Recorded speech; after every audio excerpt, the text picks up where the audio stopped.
I was muted. Good start. Let's try that again. Good afternoon. We are live with some not spooky games, but Halloween adjacent games today. Now, I'm a little unprepared. Just a little bit. But I'm getting things set up as we speak. So, we're having a nice chill week this week.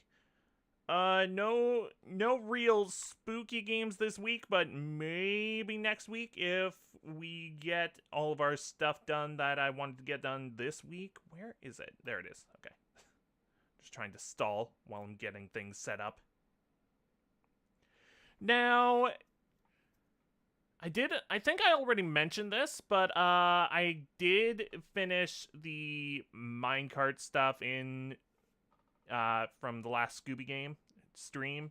I got all that done last week, so we'll be good to go right away once, is that on Wednesday? Yeah, that's on Wednesday. And then Castlevania is tomorrow, continuing that, and I don't know if we'll be even getting close to finishing it on Friday.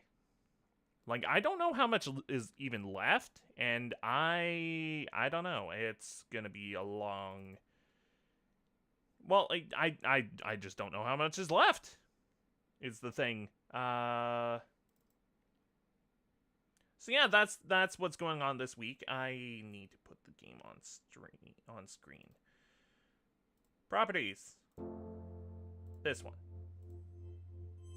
Is it gonna show up? There it is! Mortician's Tale.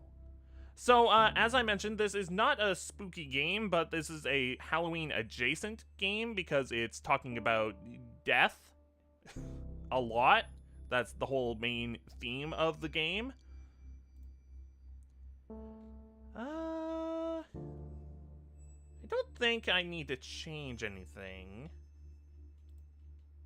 Blue, pink.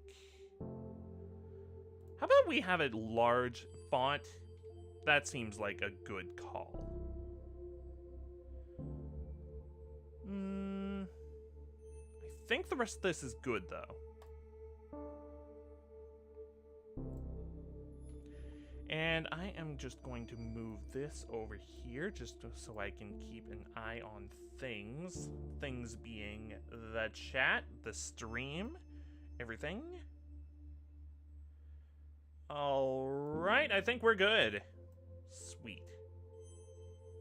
Let me just make this a little bigger. Aha! So, yeah, we're playing this game today, and we also have another game lined up for later, because this is apparently supposed to be a pretty short game, like, about an hour long. So, I'm just gonna get started. September 14th, 10:15 a.m. Now, I think this I think this came out in 2017, so I would assume it takes place then, too. Let's check our email. Hello and welcome to our new hello and welcome to our new funeral director. Welcome, Charlie. Nice to meet you. My name's Matthew, and I'm mainly going to be the man who delivers the bodies to you and helps with the some of the more heavy lifting. Ever hear that joke about the hearse driver? I'll tell it to you when I come by in a bit.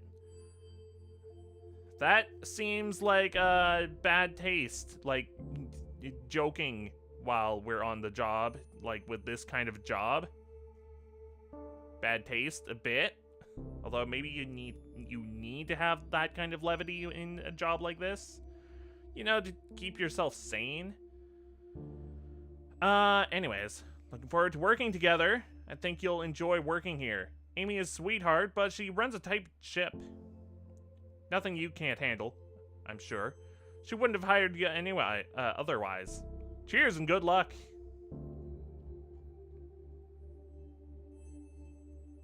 Hello, I'd like to take this opportunity to introduce our new funeral director, Charlotte, or Charlie, as she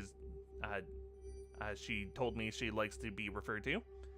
Charlie is a recent graduate who came highly recommended and is eager to begin her career here with us at Rose and Daughter's Funeral Home. Please take the time to make Charlie feel at home within our little family. We'll have a nice catered lunch this afternoon so we can all get to know each other a little better as well. Sincerely, Amy Rose. Amy Rose? You mean like Sonic? Oh no.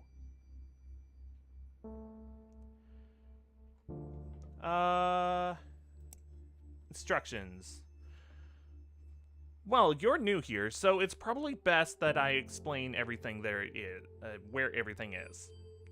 In your office/preparation room, you'll find your cremation station, cremulator station, embalming station, and, of course, since you're reading this email, your desk and computer area. I know you have experience working with these stations, but please let me know if you have any questions.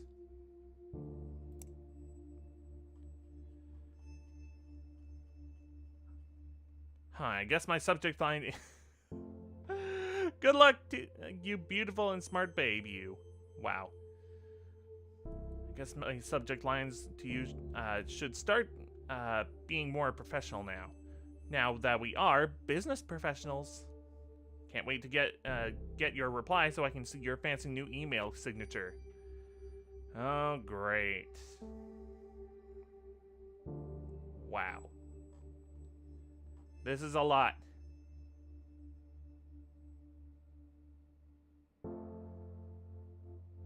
Just skimming it to see if there's anything important. I don't think there is.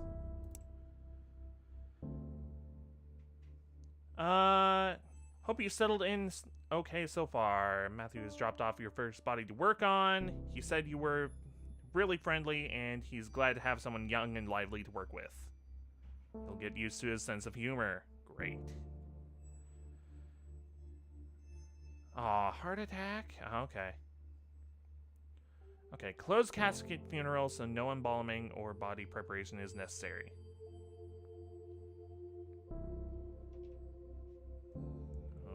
Okay. Although you will not be embalming her, I do think it's important to take the time to clean her body. No one is going to see her body, but I like to encourage my funeral directors to do this out of respect for the deceased. Fair enough. Talk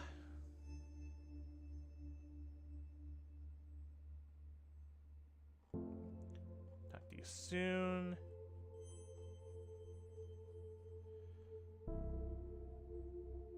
Okay, no embalming and for a closed casket. We're happy to be with we understand there are usually procedures that must be followed in these situations.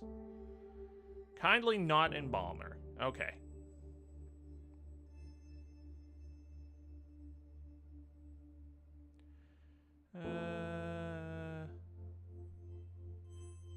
Okay. That seems pretty straightforward. Thanks for subscribing. Oh no, not a newsletter. Good etiquette for attending a funeral. Funerals are a hard time. Yup. Definitely know that. Don't be a jerk. Well, no duh. Don't be on your cell phone, of course. Don't be loud and obnoxious. Yes. Don't get drunk. Well, everyone has their own way of dealing with death. Although if you're, like, working at the funeral home, well, no duh. Happily reminisce. Give condolences. Dress appropriately. This seems like pretty straightforward stuff. Okay.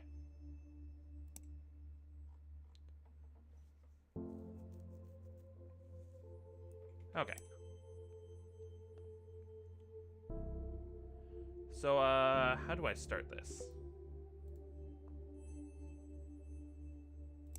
Oh, I have to click this. Okay, sure thing, I'll get right on it. Okay. Oh, and then I get prepared the body. Okay. Or get the body to prepare. So, I read the description on this. Yeah, I read the description on this game before downloading it, and it said it was described as a death-positive game, which I think that's neat. Like, that's a unique approach to a game like this. This is the prep room where you will be preparing the bodies for burials and viewings. Because the family has requested a closed casket ceremony with no embalming, you are just going to clean the body. So, sponge, of course, get it all cleaned. I have to say you're a little, I don't know, dusty for only having like a heart attack.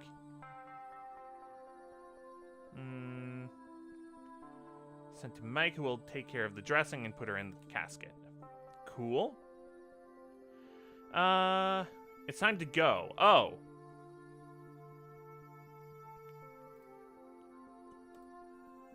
So that's it. That's all I'm doing for this one. Okay.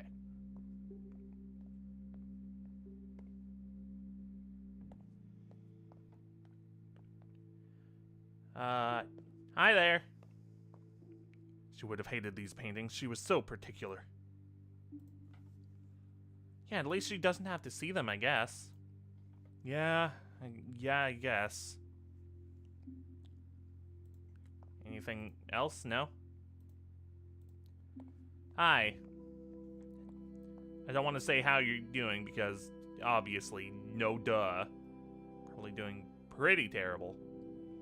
I usually don't small talk a lot at these things. At least that's what I was always taught.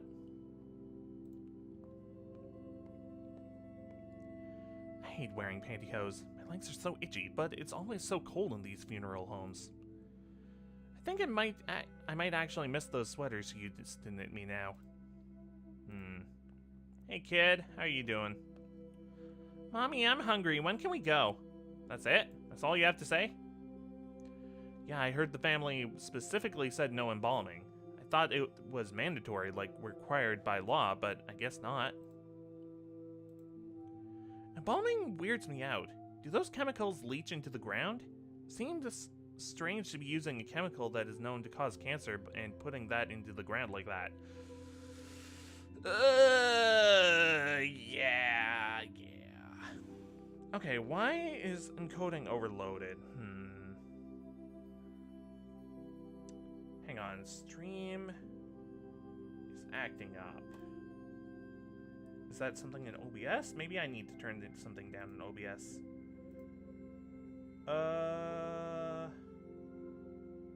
Okay, I'm gonna turn this down.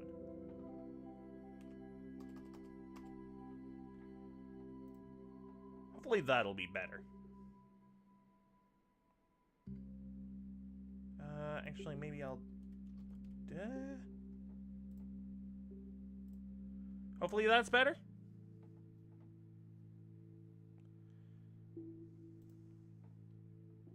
No, that didn't do a lot. Consider turning down video settings. Okay, give me a minute. Just one moment.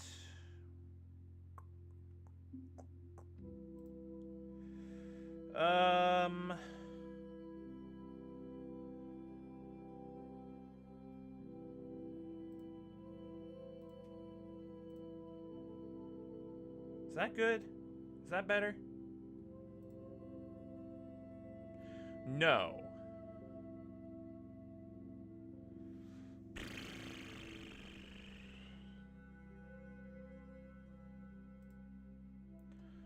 Or into the sewer. That's what they must do with the leftover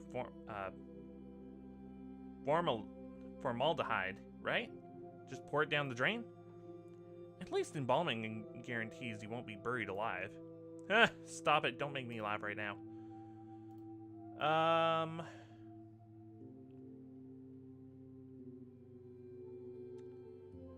don't know, maybe I can turn something down in the settings? There's no save and quit, which I don't like. There's not really a lot I can change in here.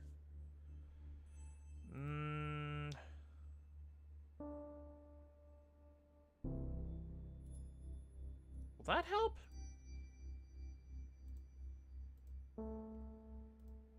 No, I kind of figured that this would be... Oh, no.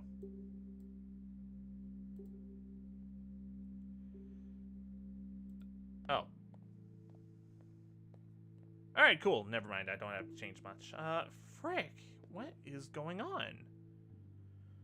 I figured this wouldn't be a highly intensive game or anything. Like...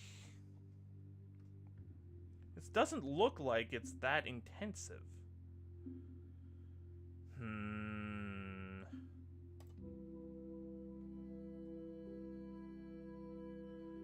I apologize for interruption to the gameplay or anything, like...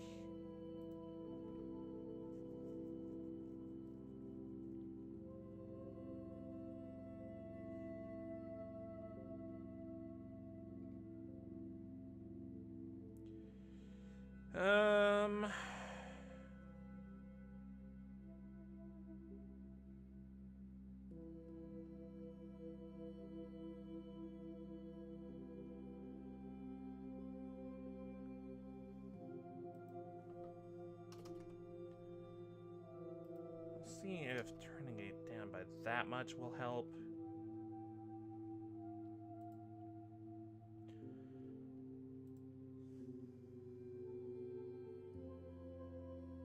Not really. No, it just says encoding overloaded on OBS. It doesn't say what's causing it or anything.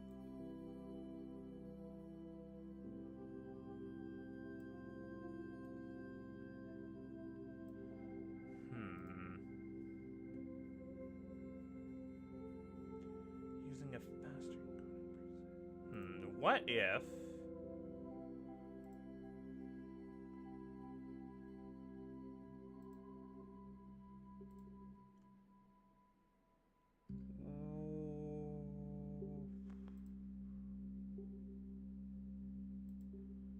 Can't turn that down by much. Can't turn that down by much either. Dang it. This is frustrating.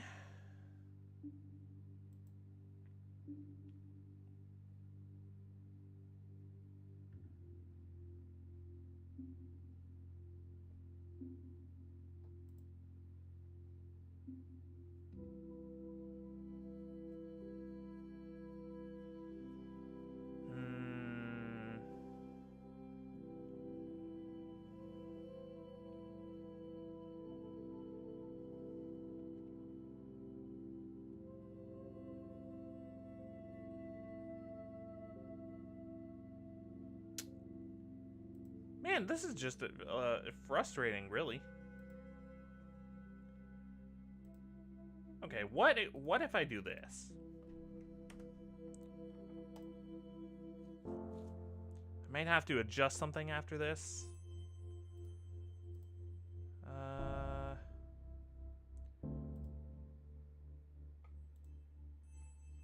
Hopefully that's fine.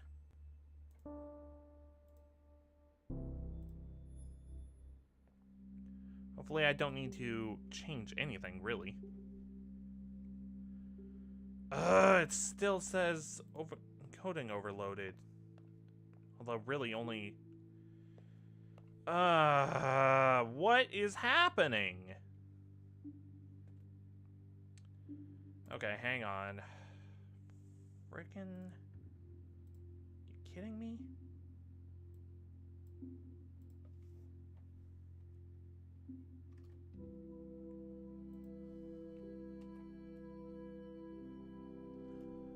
What about that? Will that be better? No, it's... I kind of figured this would be a not that intensive game, but apparently OBS thinks it is.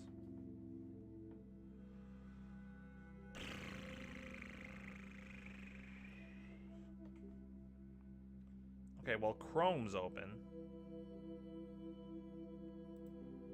Although it's literally only the stream tab. See if closing that helps.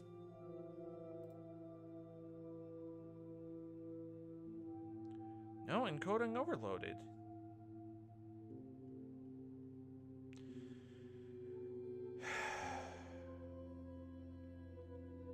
Man! Okay, see, this is why you test things out. This is why you test things.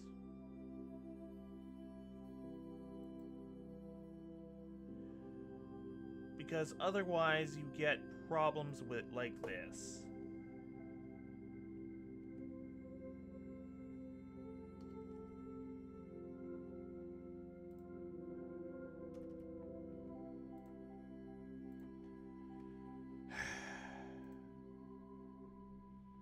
Just gonna have to deal with it?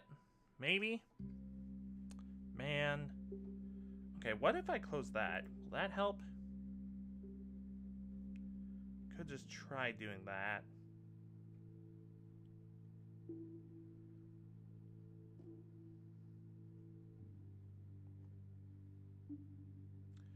Okay, fine.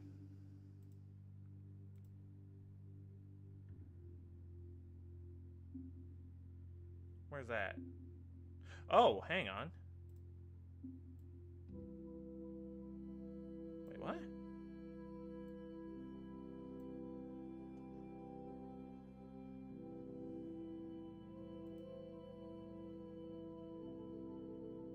Okay.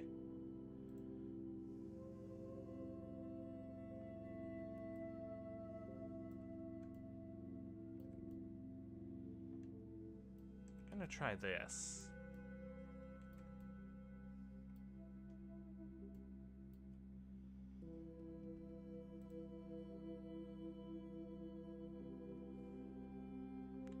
Well, it's not perfectly fixed, but it's better. Unfortunately, that means no throwing stuff at me, so that's unfortunate. But that was, in order to throw stuff at me, you would have to go about it in a really roundabout way anyways. Man. Okay. Oh, well, let's just deal with this. I think I talked to everyone already.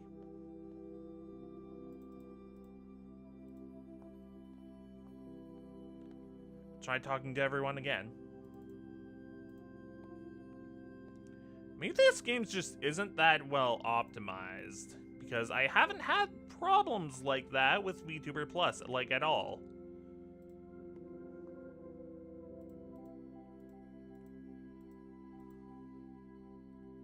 Anything else I can click on? I guess just the casket.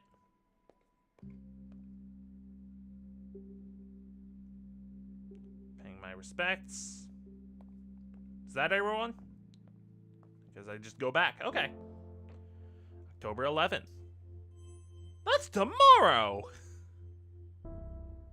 Dang. Alright, let's check our emails.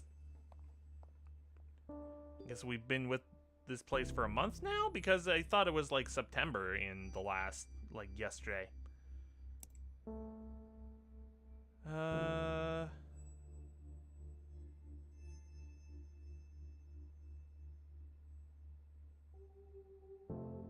Huh.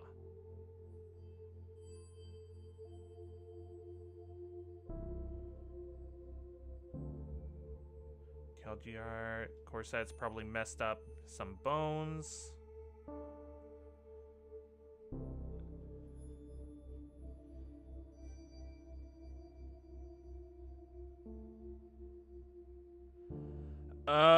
Jeez.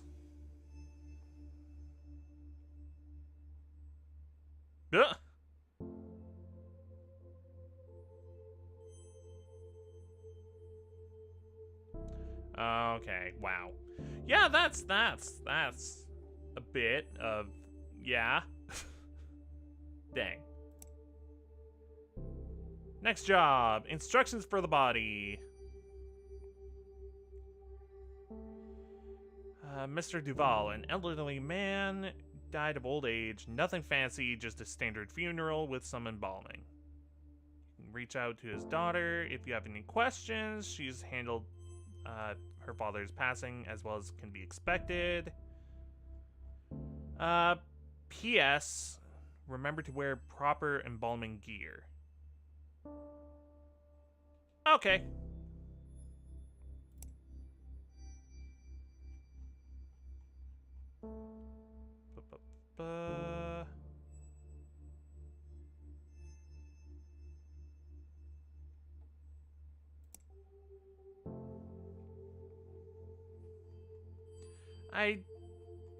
This is a lot of text. I'm gonna skip some of this. Wow, holy, okay. Oh, wait a minute. Oops. I'm supposed to respond. Right, of course. Get right on it.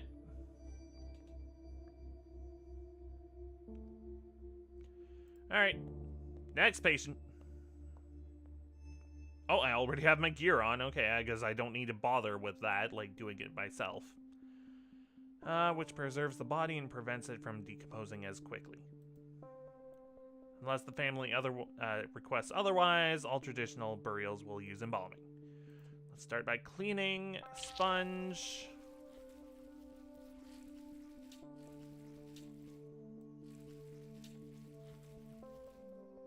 Next, click on the razor. Hooray.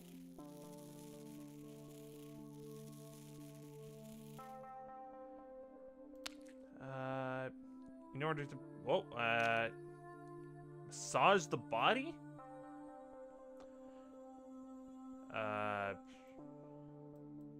Just click it?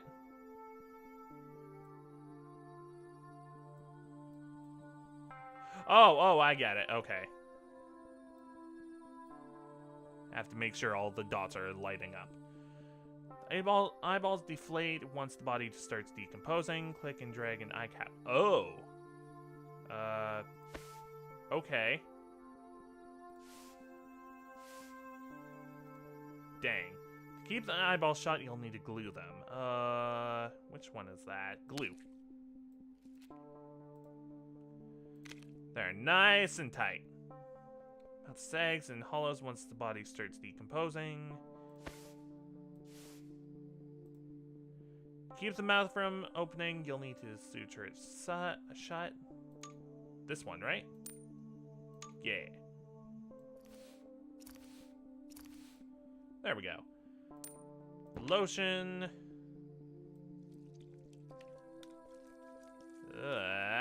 That sound.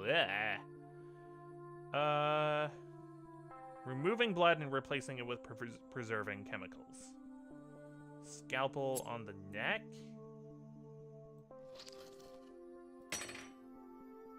Click the tube with this. No. Tube. Oh, tubing.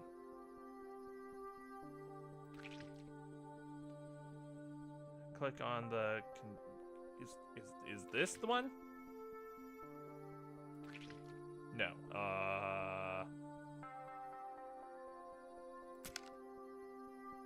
Wait, maybe? Cannula. Oh, this.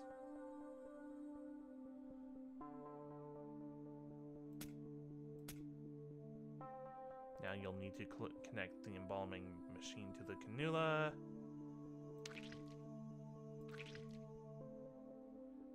And boop.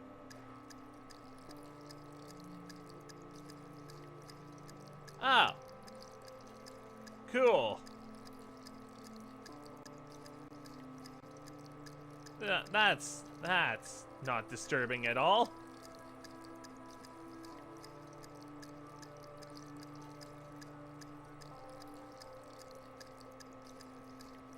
Uh-huh.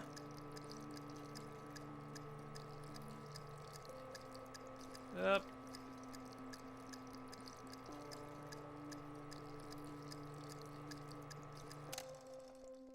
Now sew it up shut.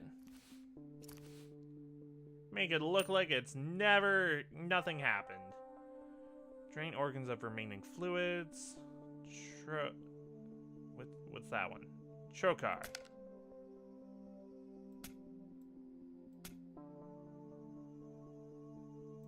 Oh. That's simple. And you're done. Time to attend the funeral. Cool. Now I'm all appropriately dressed. Good. I guess I don't need to do that myself. Hello. Came out of nowhere. I mean, it always sort of does, doesn't it? Yeah, 1 minute you're laughing, having fun, and then the next, poof, that person's gone. Just, like, gone. Yeah, it's weird to think about it for too long. Like, staring at the sun. I start feeling all fuzzy when I think about it. So weird. How our bodies just stop working like that. Yeah. It's crazy, man. It's life. 1 minute you're alive, next you're dead. So strange not seeing people wearing white. White? Yeah. I think it's different for different family members. I can't remember. I haven't gone to many traditional funerals, so mostly white, but like definitely not red, no matter what. Yeah, no red, and most of the time it's just black that people wear. He always wanted to take his grandkids to the park, play catch. He loved playing catch. Threw a mean curveball, that's for sure. What about you, kid? Humming to himself. He's playing a game. Kinda disrespectful. Just a bit. Pay my respects, and then I'm done. That was simple. Oh, now we're now another time skip. December. It's always like 10 a.m. that this starts at. Like always 10 a.m. Cremation. Oh boy. Oh, breast cancer. Oh, dude. Okay. Okay, I'm on it. Just cremation. Nothing fancy here. Prepare her body. Brought clothing and jewelry for her to wear. It's important to remove these before the cremation process as to not damage them. Okay.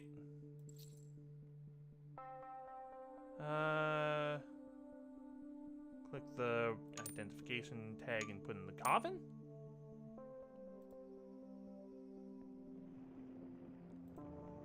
Click the button. Boop.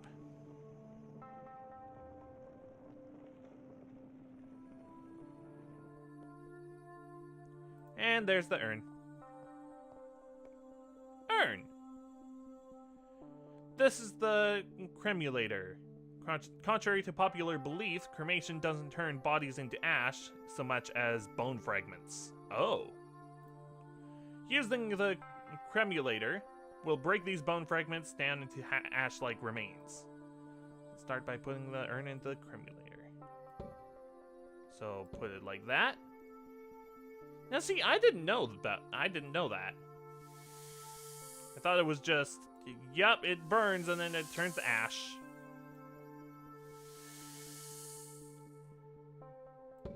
Put this on top there. Oh, necklace back into the urn. And the dag. Boop. All done.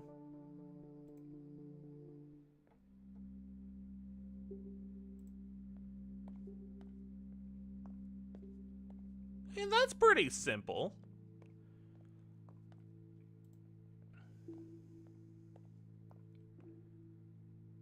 Pay my respects. I'm gonna talk to everyone first. She would have hated this music. She never wanted her funeral to be sad. So she wanted us smiling. Yep. Know that too well. She fought really hard. She was proud of herself. She never gave up, not once. Oh, yeah. Glad she was cremated and not in, like, an open casket or something. Seeing her like that, I don't know if I could have. At least we got to say goodbye. She would have liked that.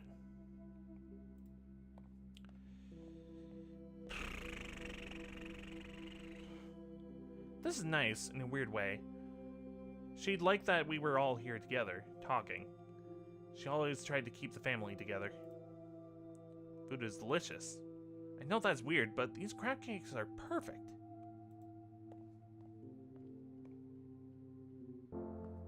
Whoa, that's another time skip.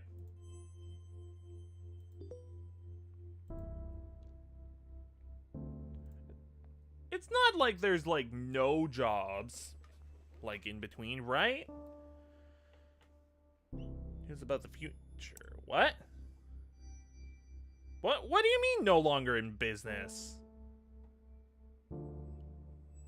Where am I gonna go?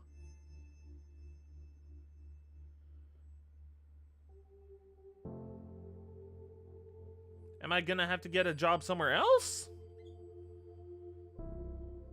Rent is going up in the neighborhood, finding less time to have the energy for the business. Oh, geez.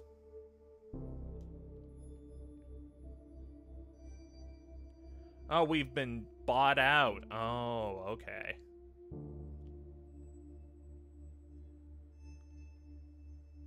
Oh, of course. For tax purposes, they're keeping the name. Of course.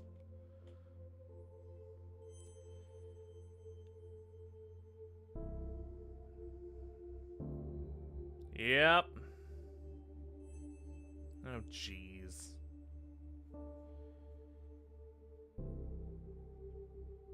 Okay, well, at least there's that.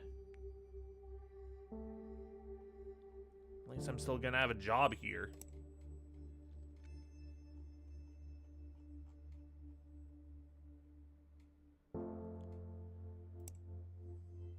Another cremation?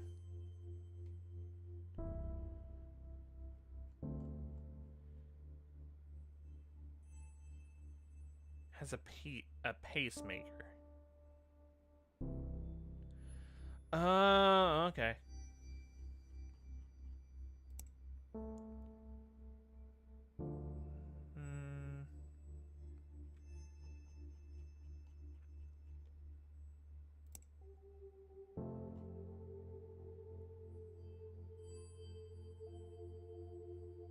Huh. This is just fluff. Yeah, I don't think I'm gonna be reading the newsletters. They don't seem that important. Alright, so how do I remove the pacemaker? How do I go about this? Directly from the hospital, so we don't have to worry about removing any valuables.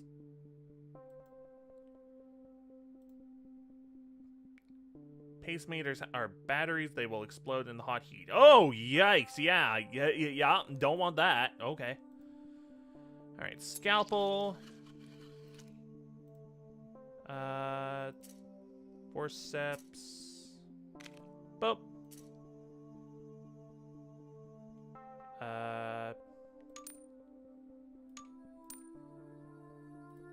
All set to be cremated. All right. Into the furnace.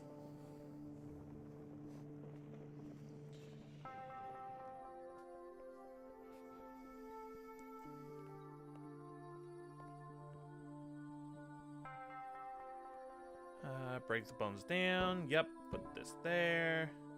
Whoa, jeez. Just spin around. Wow. Hello? I'm trying. Oh, there we go. Put the urn back on the counter. Boop.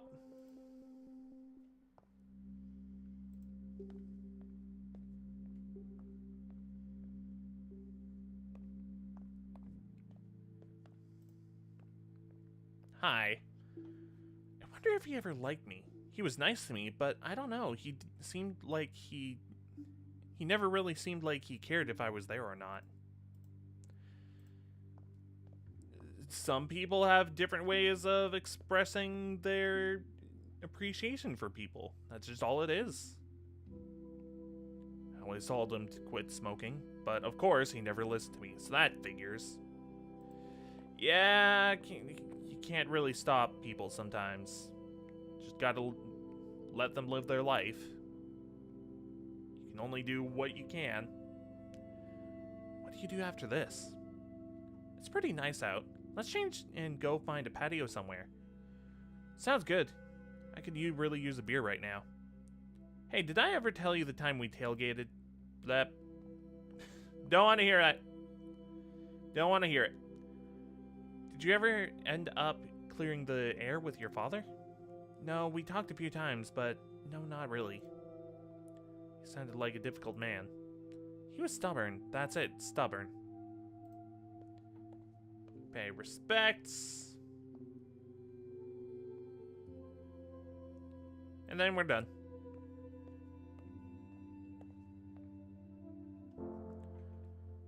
Oh, okay, so we're still in February. That's good. Not a crazy time skip like the past ones, which have been like months at a time.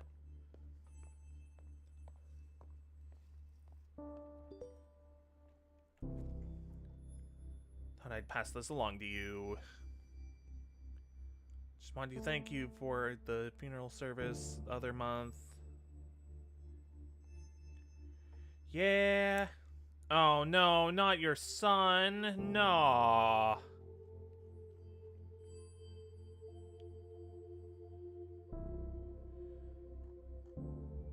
I was hoping you wouldn't have to confront the situation yet. Anyways, they're never easy. Rose and Daughters has been asked to prepare the body of a young man who took his own life. Nah, dude. He had a will prepared and asked for a cremation, but the family has demanded a traditional burial instead. Unfortunately, he didn't make anyone his power of attorney, or didn't have any witnesses to sign his living will, or his advanced directive regarding these wishes, so his family is legally in the right to do whatever they want with his body. It's unfortunate, but we have to do as his family wishes. Great.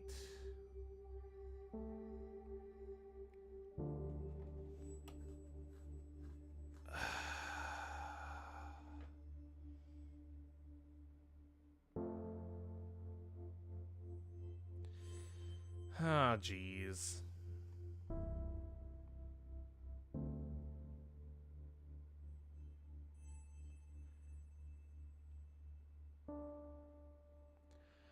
Dude, why you gotta go against the will? You can't do that. Isn't there some kind of legal thing I can do? Like forward this to a lawyer? That like can be like, hey, yo, this isn't right. Follow his directions on his will. Man. Honestly, I don't think I'm comfortable with this.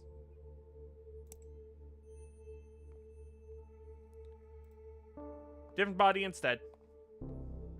I'm glad that they give you the option, though. Alright, this is a different body.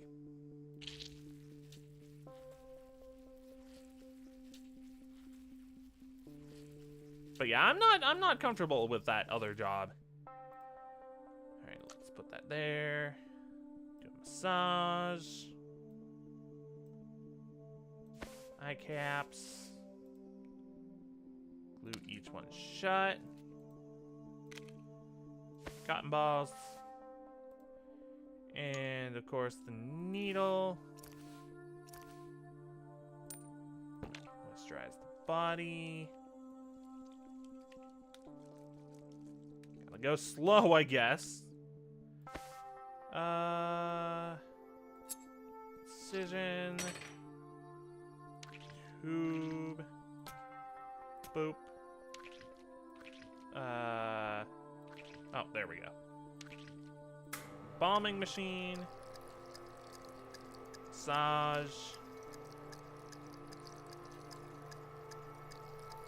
I think I'm getting the hang of this.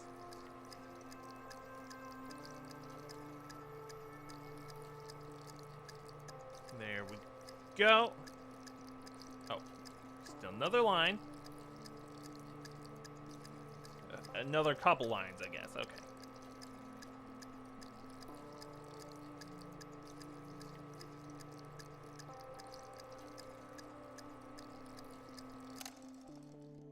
And boop. Shokai. Hello? Was that not enough? Okay, the tube has to disappear before I can let go.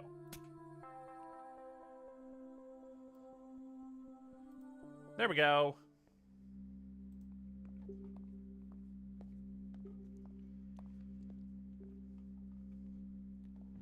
Yeah, I'm glad I skipped the other subject.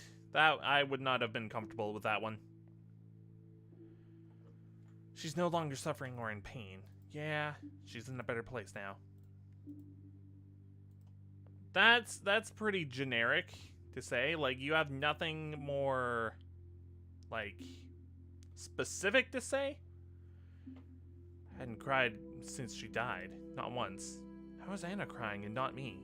I'm the one who lost a parent.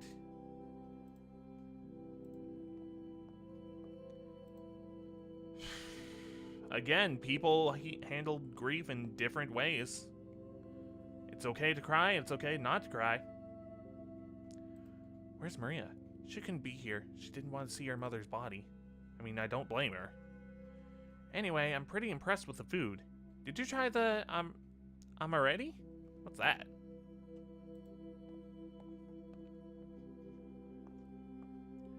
Doesn't look like her at all. Yup. It's just kind of what happens.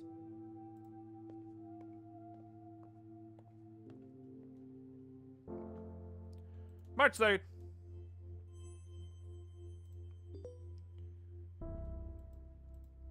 Not a huge time skip again, which, oh good, I guess. I don't know. I'm not a huge fan of giant time skips. Oh, what do you want, Chad?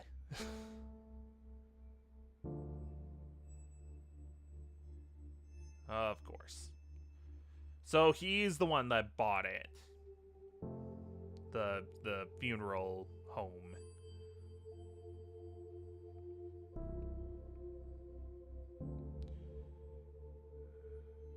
Number of changes? No! Dude! Great. Fantastic.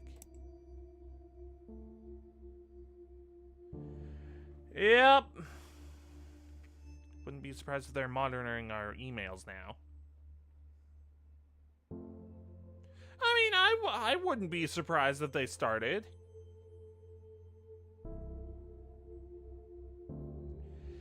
Yeah.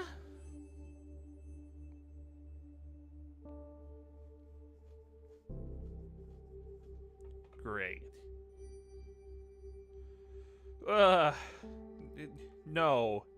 No jokes. Please, no.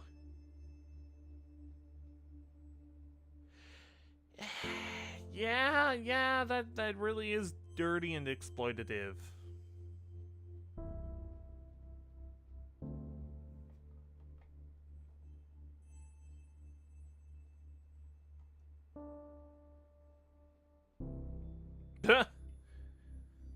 Yeah, stick to the man. After you're done, I will review your work in order to properly evaluate you at the end of the month. Ugh.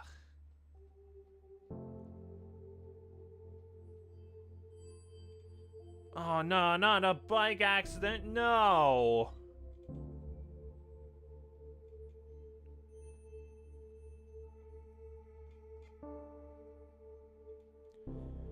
Ah, jeez.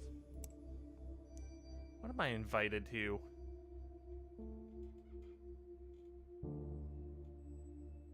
what? Okay. Attend a death cafe? What?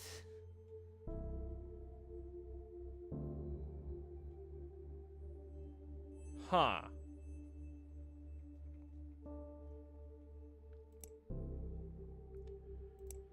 Alright, I'll get right on it.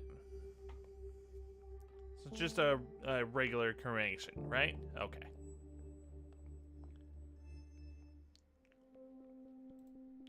Alright, let's take the watch, put it there. ID tag. Push the button. Boop.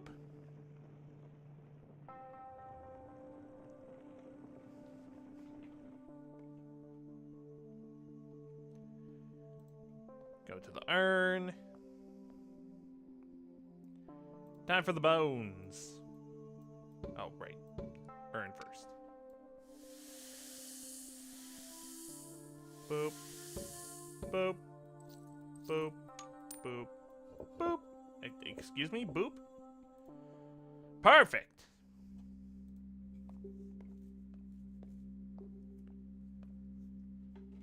Perfect, perfect, perfect. Alright. What you got? Should we do a vigil at the spot? Careless drivers, I swear to God. Yep. She was also always so careful. Wore her helmet, signaled, used the bike lanes. Stupid drivers, they need to pay attention. Seriously. Have you heard what's happening to the driver? No, I wanted to ask Leia. This has been hard enough on them without asking about the legal ramifications of all this. Yeah, after all this, let's see what we can do to help them. Shouldn't deal with the death of their partner all by themselves. Oh no, their partner too. Ah. Glad I'm here, but wow, I need a glass of wine and to binge watch something right now.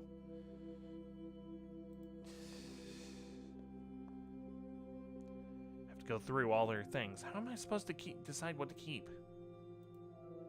If you need help, I can help. No thanks. I mean, but no, I don't know. It's so intimate. Feels like I should do it myself. She would kill me if others saw the things we have. Yeah.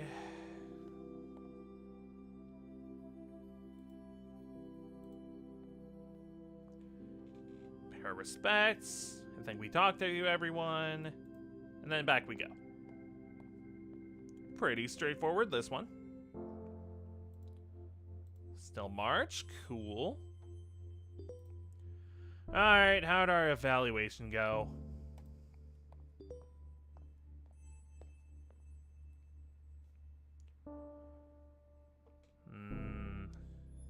Oh no. Pfft. As stated in a previous email, here are the new rules and codes of conduct I expect you to follow while on the premises. Great. First and foremost, there's a required uniform and a strict dress code. No tattoos visible. Really? How is... Okay.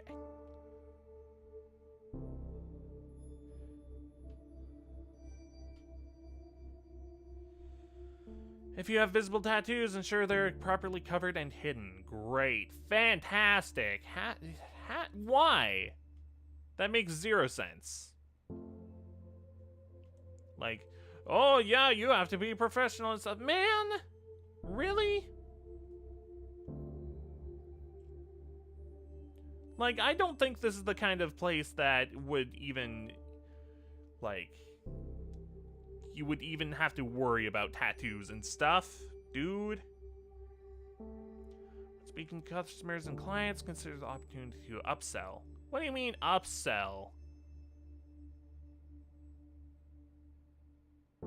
Oh, that is so scummy! Trying to get them to get the higher packages. Dude, not everyone can afford the most fancy funerals, and, like, really? Ugh.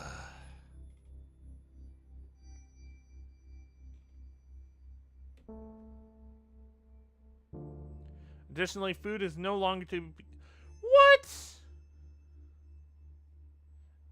Food is no longer allowed to be brought in. Instead, encourage the deceased loved ones to purchase our premium sandwich and appetizer food pack. Dude, this is the top of the scummy corporation bull crap. Man. Our partner Catering Concepts provides the high-quality food that will be delivered weekly from the factory. Ew. Really? No. No. I expect the above changes to be instituted effective immediately to ensure a smooth transition into the high-quality grade. How fantastic.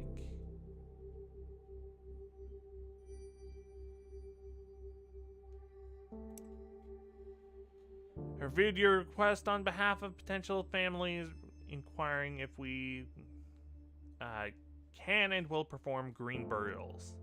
I should have informed you of this in the beginning, but we do not perform green funerals as they are not cost effective. All employees and subsidiaries must comply. We do not wish to lose potential customers, though, so do try your hardest to convince the families requesting green burials to instead choose a traditional burial package, complete with embalming, caskets, and vaults instead. Screw you, dude. Screw right off, Chad. You are no Chad.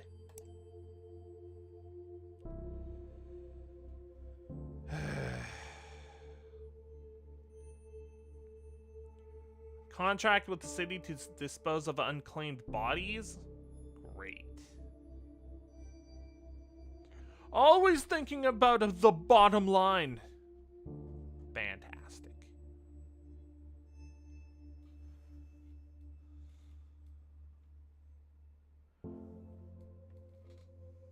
Okay, so just cremation. I saw a video of a gorilla walking on its hind legs. Like a human being, Charlie, a human being. Dude, woman, how is this relevant to anything?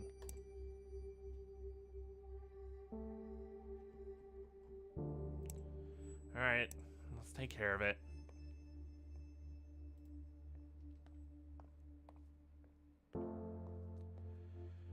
This poor guy.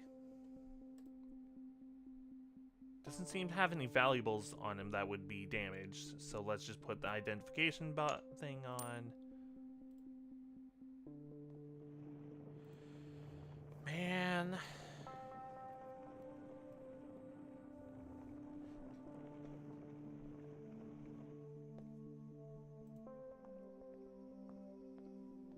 I don't like this Chad guy. He doesn't seem very Chad-worthy at all. Not worthy of the name Chad.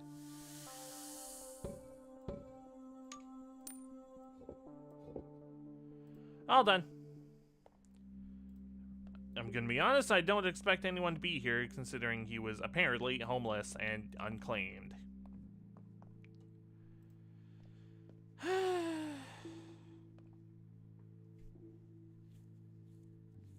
Well, what do we do with the ashes if he's not being claimed then? Like doesn't seem right at all.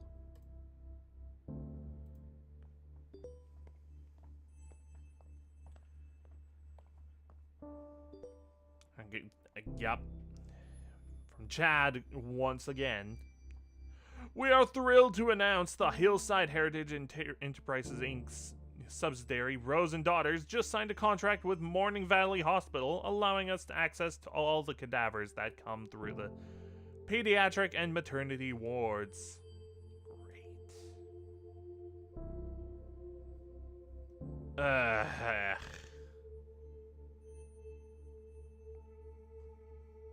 Gross. I see you were not able to convince the Dimka family to take a standard funeral. I had to contact them myself in order to not lose this sale. Dude! You are so scummy. Please read the enclosed emails for a lesson on how to properly upsell potential customers. Screw right off, dude. I don't want to see that we've lost any customers because of your refusal to upsell. That is part of your job. Wow, this guy.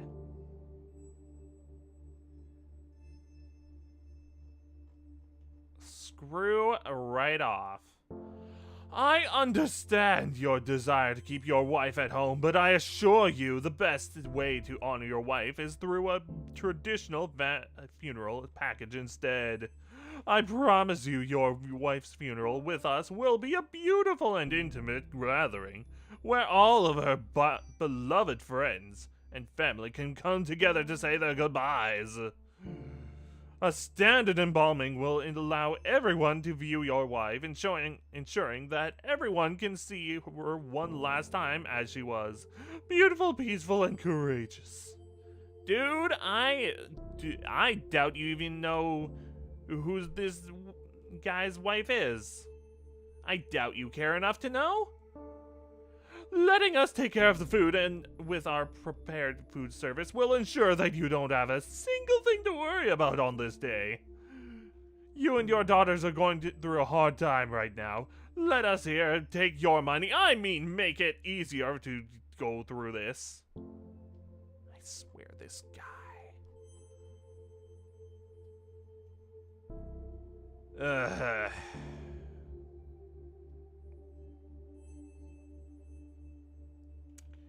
The nerve on this dude. Charlie, it's official. I've put in my 2 weeks notice. Not surprised at all. You know how unhappy I am working for Mega Corporation 101. My skills, especially my driving ones, are useful in other professions. I'm not worried about myself, but you I am worried about. You're too good for this corporate scum. You actually care about the people you work with and for. Don't let them defeat you, okay? P.S. I'll bring over beers next week. We can talk a bit more freely. This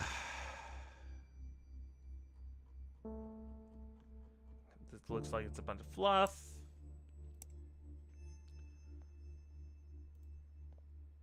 I feel really bad about this whole thing. Open casket funeral. Like, Chad can screw right off. Holy moly.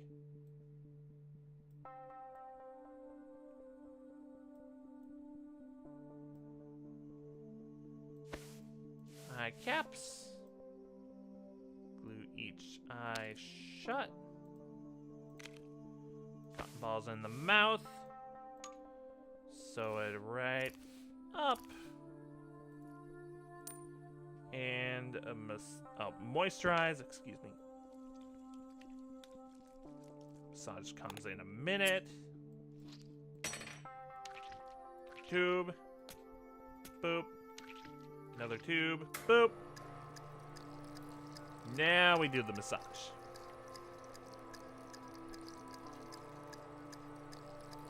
Across the body.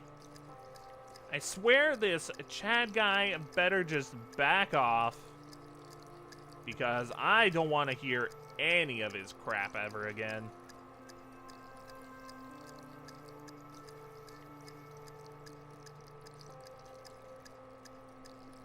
Like, if I have to read another one of those emails where he had to try to convince my potential clients to do things that they don't want to do, I'm just gonna be really upset.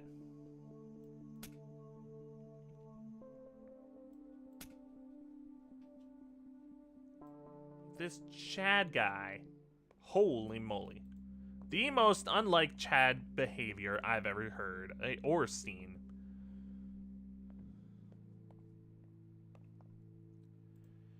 Oh boy. I'm starving. Why do these things always make me so hungry? You're always hungry. Okay. It's so cold here. I think they have the air conditioning on too high. Yeah, let's walk later. It's really nice out. Wouldn't be good to stretch my legs.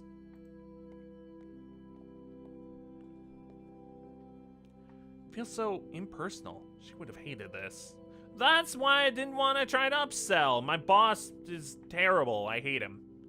Yeah, but I don't know. They must have had their reasons. Oh, hey. What did you think of that trailer I sent you? Oh yeah, that show is good. So good.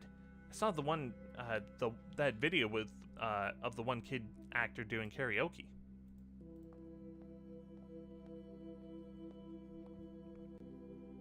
Do you think we did the right thing?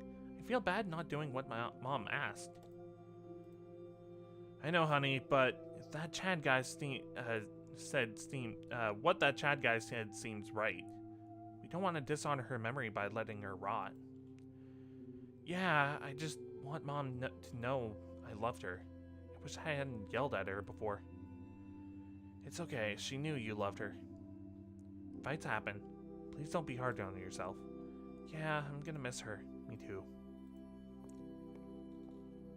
Chad is the most un-Chad-like person ever. Whoa! Holy time skip. August now? Oh wait, what? Where's this? Is this a new office? Oh!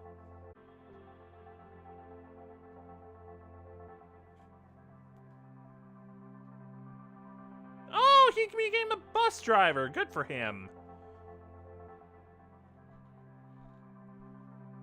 Duh.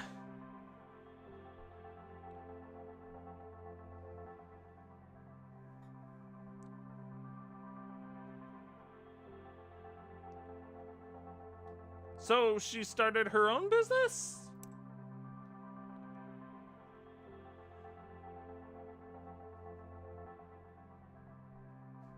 Well, that's great.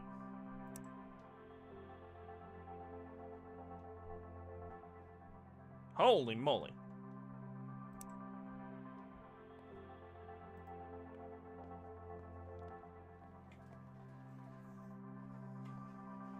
Oh, wow. This hurts. I thought it'd be easier, but it's not. It hurts so much, but thank you for helping me give her the funeral she always wanted. Anyways, I think we're ready to get started now.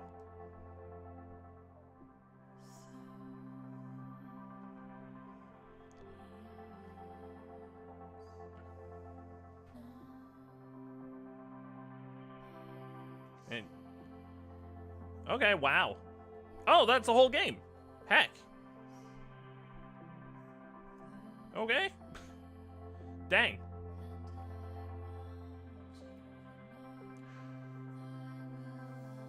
Well, I'm glad I don't work for Chad anymore. He was terrible. Dang.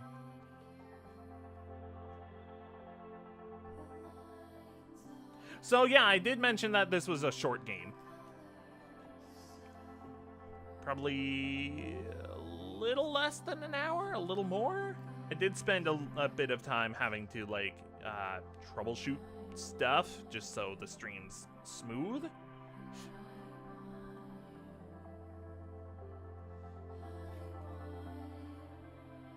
Oh, okay, cool.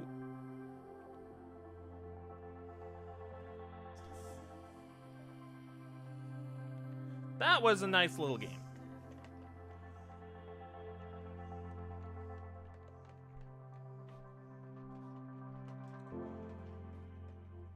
Cool. Quit. All right. That that was the first game on the list. Let's, I need to do some things, actually. Hang on.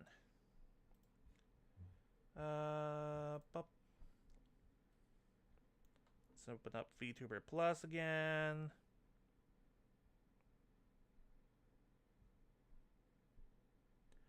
Ba ba ba ba ba ba ba.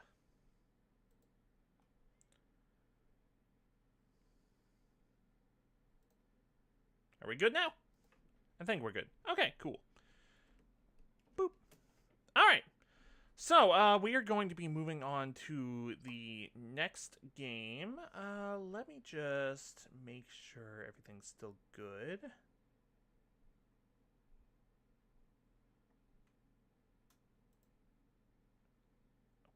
Okay. Do I have to edit this now? I think I do. I've never switched a thing mid-game. Like, I've never switched game mid-stream like this on YouTube. But this is good, good practice for later. Speed dating for ghosts is going to be the next game.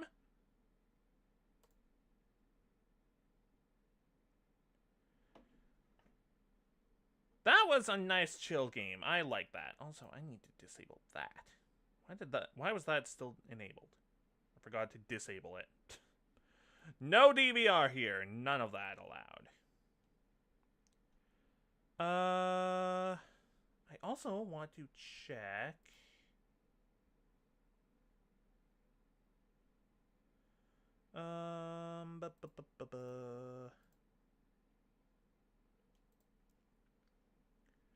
Just making sure this is working.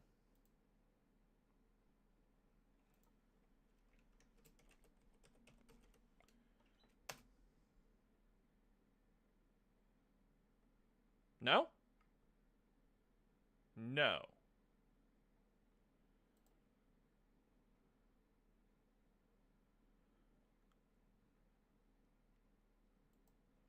No? Why is that not working?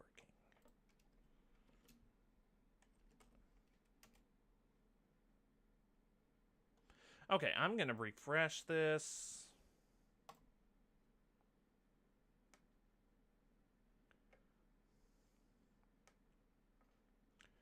VTuber Plus, please.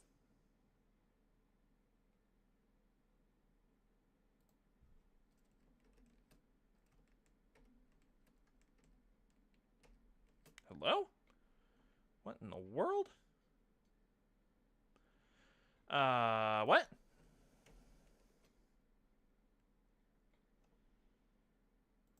Okay. Attempt number 3.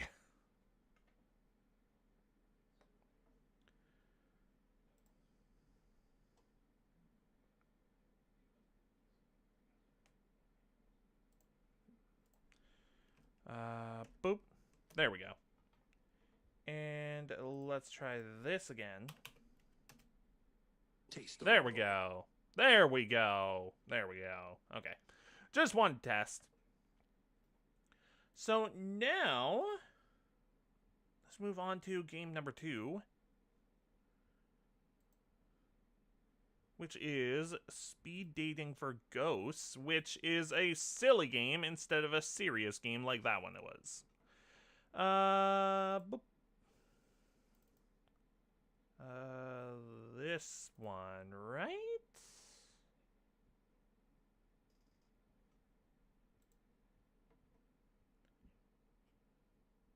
Do believe that is the one. OBS, please. OBS, please.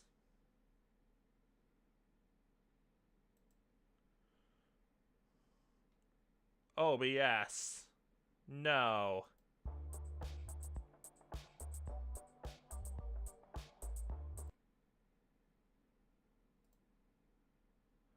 Oh, great. Now OBS isn't responding.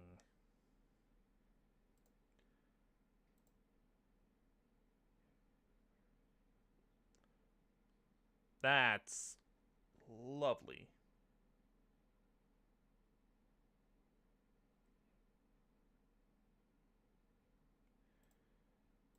OBS, please don't crash. Please. Please.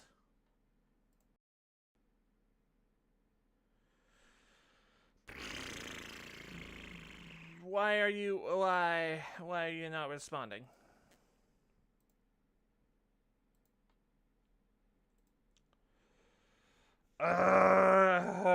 Okay. Hello? I hope things are okay. Okay. Looks like maybe it's fine? Maybe.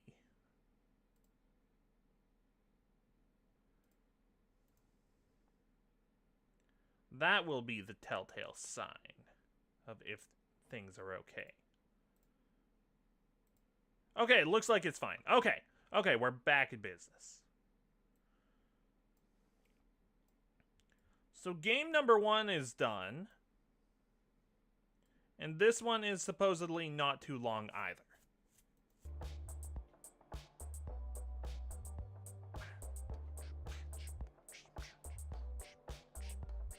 There it is. So, speed dating for ghosts. This is a silly game. Because it's a dating sim, but you're dating ghosts. What is this? Visit graveyard. What?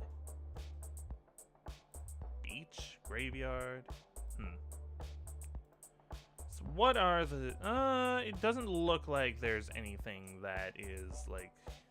Okay, so... Spacebar and enter is advance. Arrow keys to highlight option. Huh. So it's not just all mouse controls? Oh, hello there. Oh, I should tweet out that I've switched games. I'll do that quick. Why not? There's no reason not to, aside from delaying the game even longer.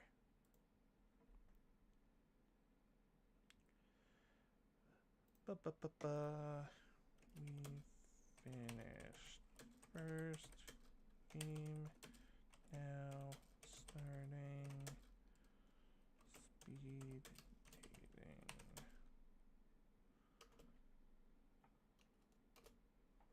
Was it speed dating for ghosts? Yep, okay.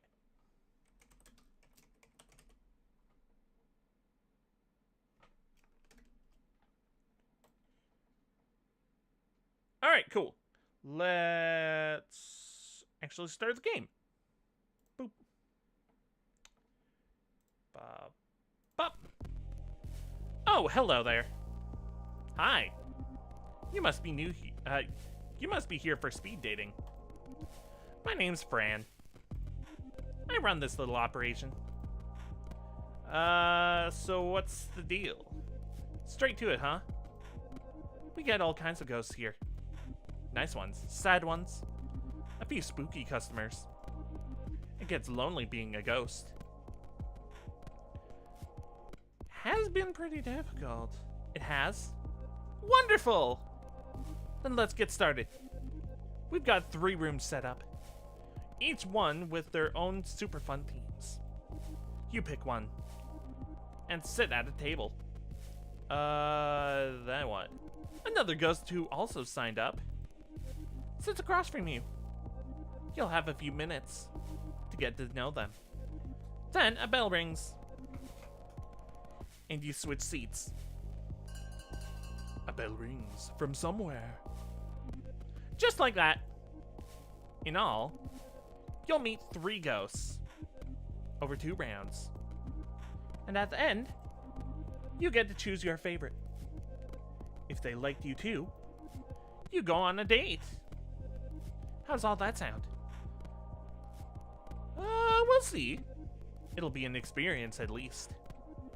First things first, though. Is that the save icon? Choose your room. How about the room of black?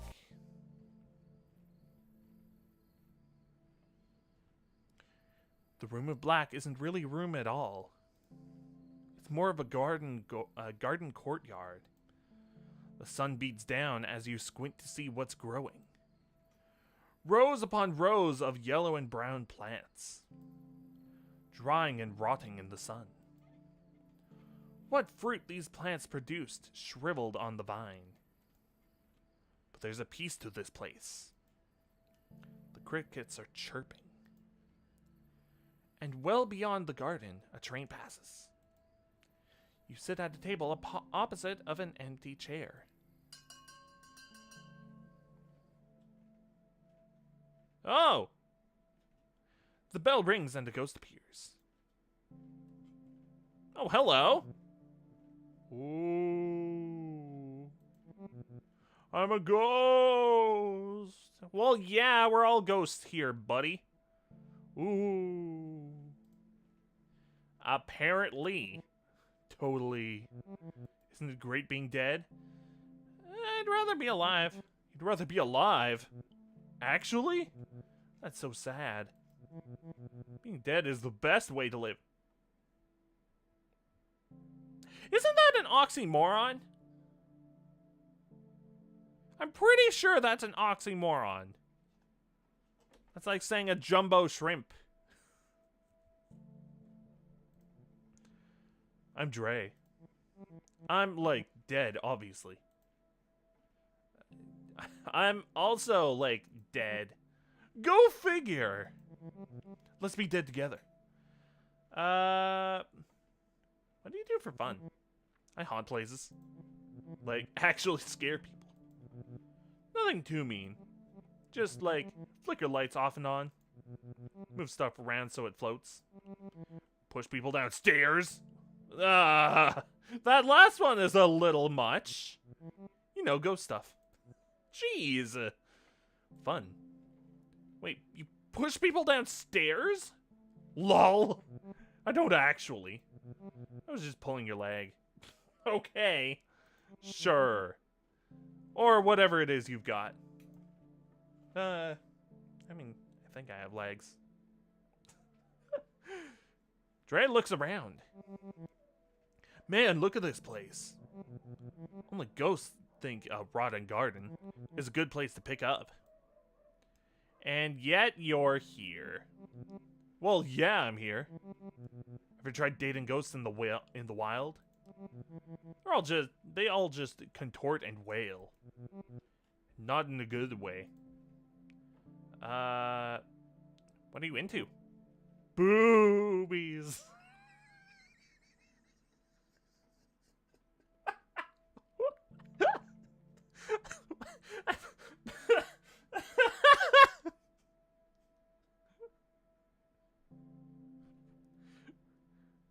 Dude! Dre snorts a little. No, but seriously. I've gone out with all kinds. Pretty girls in dresses. Who carry their own heads. A shadow who refused to let me look directly at him. Being dead is great. It's the other dead people that kill me. But,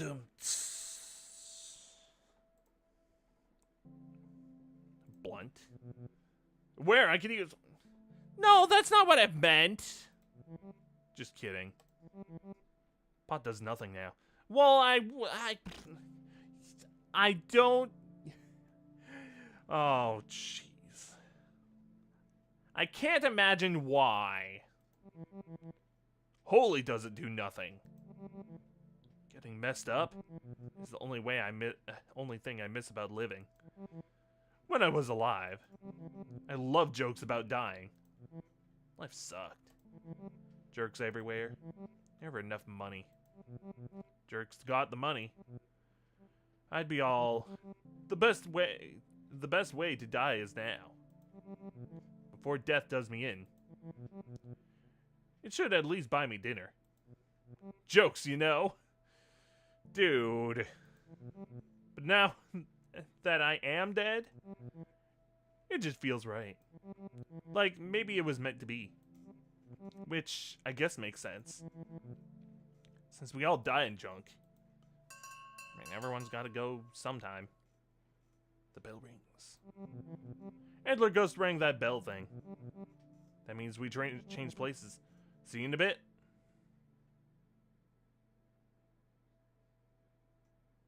Another ghost appears.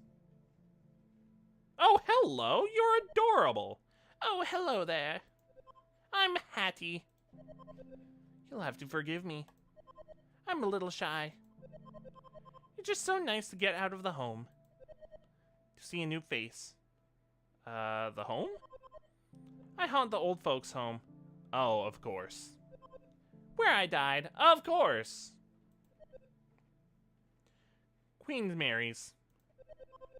It's not a nice place to live. Let alone die. They treated you poorly? I wouldn't say poorly. The nurses do their best. But they are short-staffed. Residents are frequently neglected. Make Queen Mary's a little better. That is my mission in death. How do you help? Any way I can. I keep watching on vitals. Bring a nurse when needed. Tuck residents in at night. Oh, that's so sweet. Aww. In their final moments, I whisper in their ears. There's more, I say. Just you wait. Oh, that's nice. I never thought death would be like this. As ghosts, we have the power over the living. Whether they know it or not. We ought to use that power for good. Yeah, it. There you go. I agree. Now that you're dead. What do you do with your time? I'm still figuring that out. It's strange being dead. There's a Bible verse I think about sometimes. It is better for you to enter the kingdom of God when with one eye than to have 2 eyes and be thrown into hell. Fair? Where the worms that eat them do not die, and the fire is not quenched. I still have both my eyes, but what I see isn't like hell. I'm gonna choose that first one. I've heard that. I don't believe it. I can't imagine anything worse than being alone. Fair. Were you alone when you were alive? No, I had a partner. Milton. He's still alive, actually. A resident at the home. No, I wanted to hear more. Oh, I guess that's our time. I suppose I will see you again. When I come back around. Thank you for the talk. Oh, she was so sweet. Another ghost appears. Ah! Ah! Hi there, buddy? The ghost says nothing, only stares. Hi? What do you do for fun? What is it that you require? Fun. What do you do for fun? Fun? There is no fun here. Death is not fun. I'm having fun so far. That is sad. How little you must know of true suffering. Who are you? My name? I am unknowable. The shadow of a shadow. You can call me Gary. Hi, Gary. Nice to meet you. That is who I was. Who I used to be. Tell me about Gary. Gary was a simple man. An accountant. Common. Gary liked the patter of rain. Baseball games and decaffeinated tea, too. I missed the little things, too. They are gone. Gary is gone. Too bad. Gary sounds nice. Gary is gone. Killed. I'm sorry to hear that, bro. I still feel the blade. The life draining out. Emptied. An empty space. Where once there was something, now cobwebs. A draft. Do you know who killed you? I do not remember. Can you help me remember? As long as you don't go for revenge, because that would be awful. Revenge isn't gonna bring you back. Your time with Gary ends before you have a chance to answer. Perhaps if you get to know Gary a little better, you can help him. Help him remember how he died. It's one way to spend an evening. The second round begins. Hey, dude. Everyone's so flippin' gloomy here. I keep thinking, who died? Everyone died. That's the joke. You don't say. This guy likes his jokes, his death jokes. You know that's the joke, right? Dude. Man, we should just go haunting. Freak out some flesh bags. Give him something to be afraid of. Maybe. Like you're gonna do better than me here? Or anywhere? Most ghosts are sad as heck. Yeah, you mean like you? Or boring. Lots of boring ones too. Do you know a lot of ghosts? Mostly ones at punk shows. It's great because you never need a ticket. What kind of punk shows? Emo! Well, like, yeah. And the harder old stuff. Yeah, I know. I'm a cliche. Yep. Honestly, I'm not really into that. If we end up going out, Unlikely. I'll make you a playlist. If you're nice. Now you want me to be nice? Nice. Square. Sure. Sometimes you want a glass of water. I want to meet ghosts. Who aren't like me. I'm sick of doing the same things. But then I actually remember. I like doing those things. I really just want to share them with someone new. I know I probably sound pathetic. Alright, time to switch. Move on. Already? Yep. This was okay. Come find me after. We'll do something. What do you have in mind? You'll see.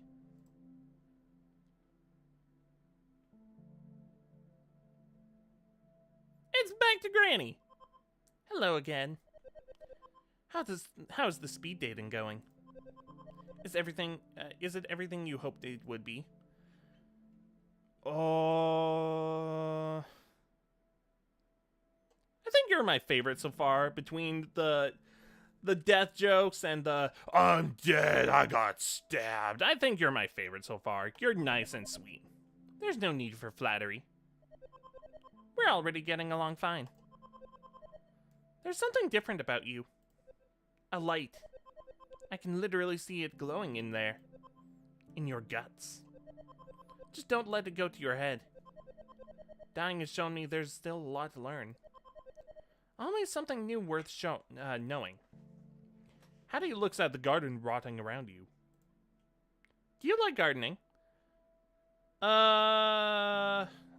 Man, why is there no in-between option? It's not like I hate it, but like, it's not my, like, one of my pastimes. I mean, it can be therapeutic. I never cared much for flowers. Dang it! They're beautiful. but they sure don't last. Vegetables are where it's at. I love the ones that grow like the Dickens. I thought that said something else there. Squash, snap peas. Spaghetti squash vines are thick and sharp. They will choke other plants if you're not careful. How about spinach? Spinach is a fun one. If you stay on top of the harvesting the baby leaves, the plant will produce for months. But if you neglect it, spinach will run wild and grow bitter. Now that we're ghosts, I know we don't need to eat. I still like to grow food. Help something live, you know. Aw, man, it's over already. The bell rings. Oop, there's the bell. I'm due at the nursing home tomorrow. I'd be honored if you join me. It's not as exciting as a date as other ghosts might offer, but it has its rewards. Someone dear to me is taking a turn for the worse. I'm afraid he only has a few days left. I want to make sure he knows they won't be his last. That sounds wonderful. I'm pleased that you agree. I'll meet you at Queen Mary's at 7 a.m. Sorry if that's a little early. I mean, I'm a ghost. It doesn't matter if it's early or late.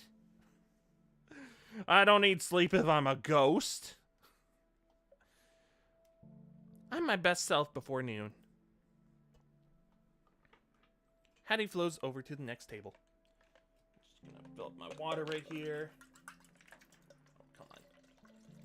There we go.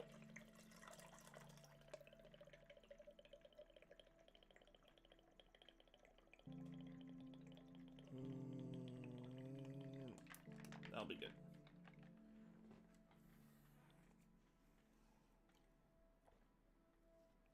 Yeah.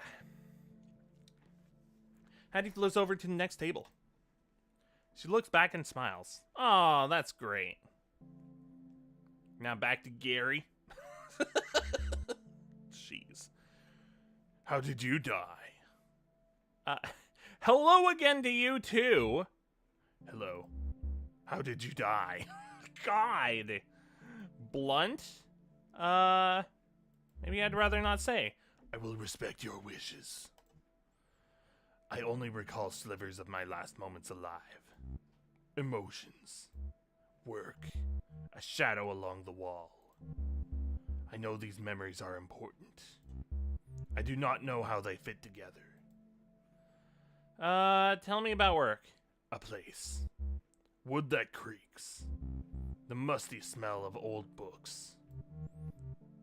The clack of counting machines. Our office. Our accounting practice. Is that where you died? I'm not sure. But it's all I can think about. That office. What else do you remember?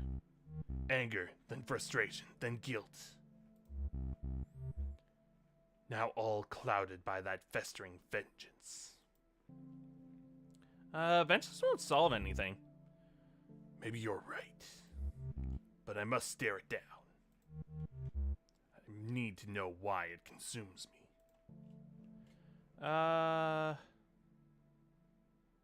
Could the shadow be involved? The shadow was long, dark, but familiar. It crept along the wall. It crept through the office as we worked at night. It came for me. It has a name. Oh, why can't I remember its name? Gary's eyes looked so threatening when you first met him. Now they look sort of sad. You're a good ghost, Gary. Your kindness. It is rare among our kind. I still feel the blade. The life draining out. Join me after the final bell. Together, we will discover why. Is that the final bell? The bell rings. Gary left a strange transit map behind. Routes you'd never seen. A certain stop is circled.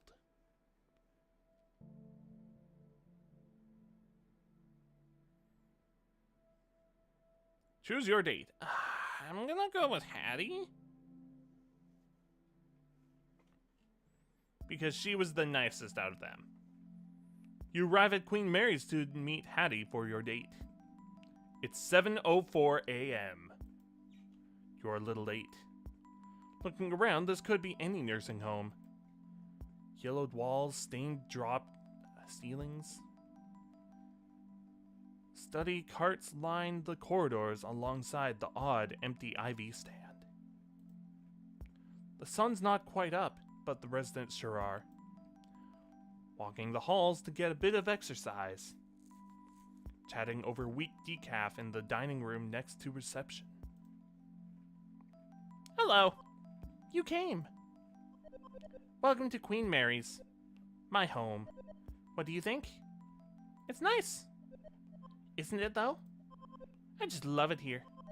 These are my people. Behind Hattie, an old woman hangs up the lobby phone. The woman begins to cry. Her son. Probably making excuses not to visit. Can we do anything? Not unless you possess her son. And marches sorry butt straight down here. Hattie laughs. Please don't actually do that. It won't help. Besides, there's someone I want you to meet. Oh, is it your partner? Or your, ex-partner, since they're still alive and you're not? You pass a number of open doors, glancing inside. Some residents watch TV from their beds. Others just stare out their windows or at the walls. Most rooms are bare. A few are decorated. There are tall plants, fine wood furniture. In one room, you spot a record collection. Essential possessions transplanted to make this place feel more like home. At the far end of a long hall, Hattie stops and turns to you. So, I know this is probably obvious, but we're here to see Milton. Kinda figured. He was my partner for 47 years. If you think I'm a firecracker, Milton's all sparks. You'll like him, I think. He's been doing worse lately. Is he sick? He's just old. The little things stack up when you're old. Eventually, one kills you. I've been spending a lot of time here. It has him concerned. Milton says I'm hanging on to the past. He wants me to make friends who are more like me. Ghosts, he means. I want to show him that I met a good one. I want him to meet you. Aww. I'll make him so happy. Hattie turns to go into Milton's room. Good morning, Milty. Or Millie. Inside is an empty bed, neatly made. Milton is gone. Oh no! Hattie frantically searches the room. She spots the chart at the foot of a bed. This says he had an aneurysm. He was taken to the hospital. She looks at you with fear in her eyes. I have to go. I can come with you. I'd like that. I know it's a lot to ask, but I'm scared to do this alone. You arrive at the hospital with Hattie. She floats behind the reception counter to locate Milton's room. Second floor, intensive care. Milton's room is dim. A reedy old man with a thick mustache lies in the bed, motionless. It's quiet except for the steady whoosh and click of a machine by his side. A ventilator connected to a tube run down his throat. The machine is breathing for him. Oh no. Milton. She looks around as if he might have already left his body. They were supposed to let him go. Hattie looks at Milton's chart. It says he was found unresponsive. No signs of brain activity. But I still feel his presence. Don't you? I feel it. But where is he? Is he lost somewhere? Is he trapped in there? Oh, Milton. My sister has power of his attorney. He didn't want this. He signed a form that said, do not resuscitate. He didn't want this. Hattie looks up. I'm sorry I dragged you here. I know this must be quite awkward. If you don't mind, I'd like to be alone with Milton right now. Are you sure you're okay? Yes, I'll be okay. Thank you for everything. As you step into the hall to leave, you can hear Hattie say something at Milton's bedside. There's so much more, my love. Just you wait. Oof. Feel bad for Hattie. Wait, what? Oh, there's different storylines to do. Oh, snap. Okay, let's keep going. Oh, heck, I haven't been recording. Well, I can just download that part from YouTube, whatever. Well, that's fine. I guess I'll just download the first part of that stream or this game from YouTube for high quality version. Oops. My bad. Let's start another path. Hello again. It's nice to see you. Just put your name down and you can go right in. I don't know how many paths we'll do. The Room of Palms. It looks like the basement of an old church. Faded linoleum floors? Okay.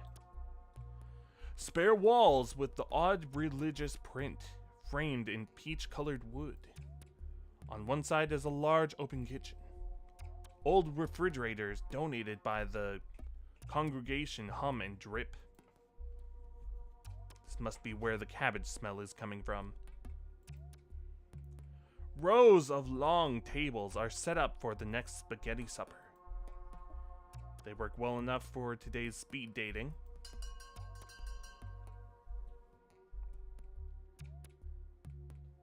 The bell rings and a ghost appears. Oh, hello. Sup? I'm Ailey. Or Riley. I'm Riley. You're pretty hot for a ghost. Slow down there, buddy. Hey, sorry. Just saying.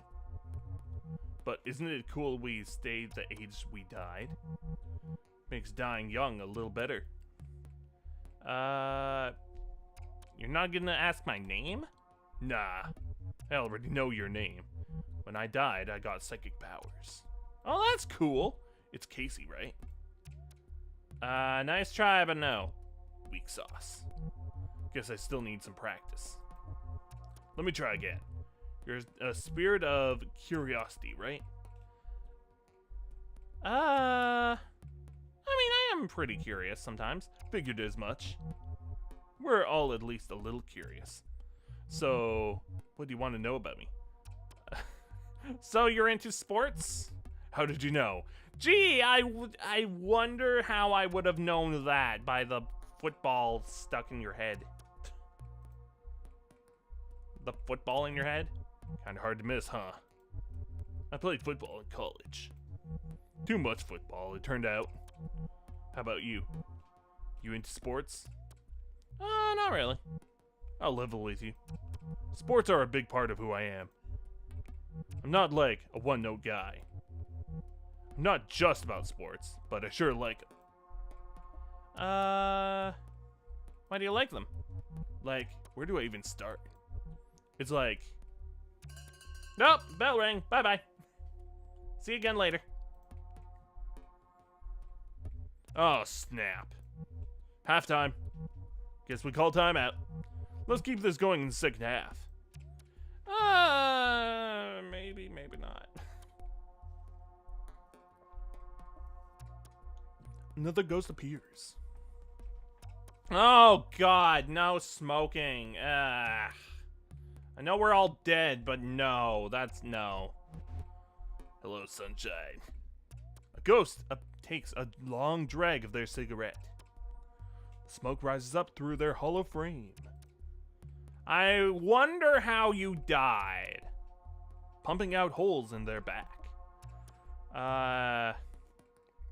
Nice to meet you? Is it? That's a surprise. I'm Vera. That, or the lady in smoke. That's what the ghost hunters call me.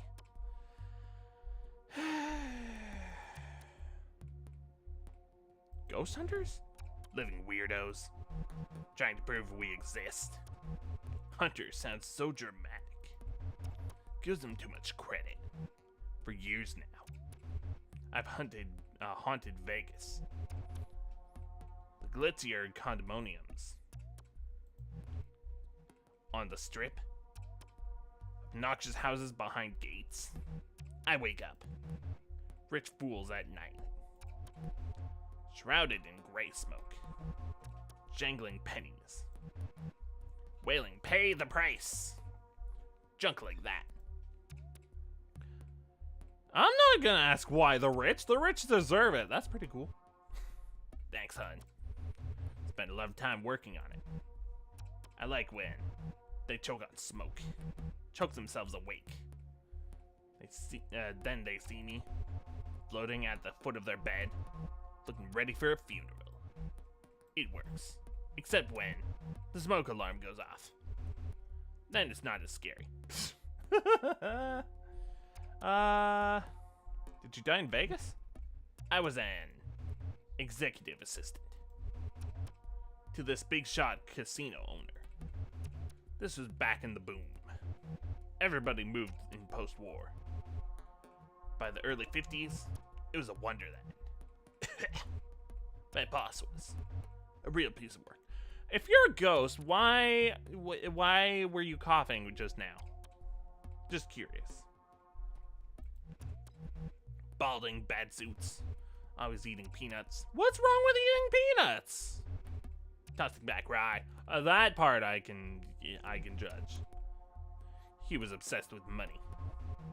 Got it any way he could, and never let it go. No one liked him, but plenty feared him.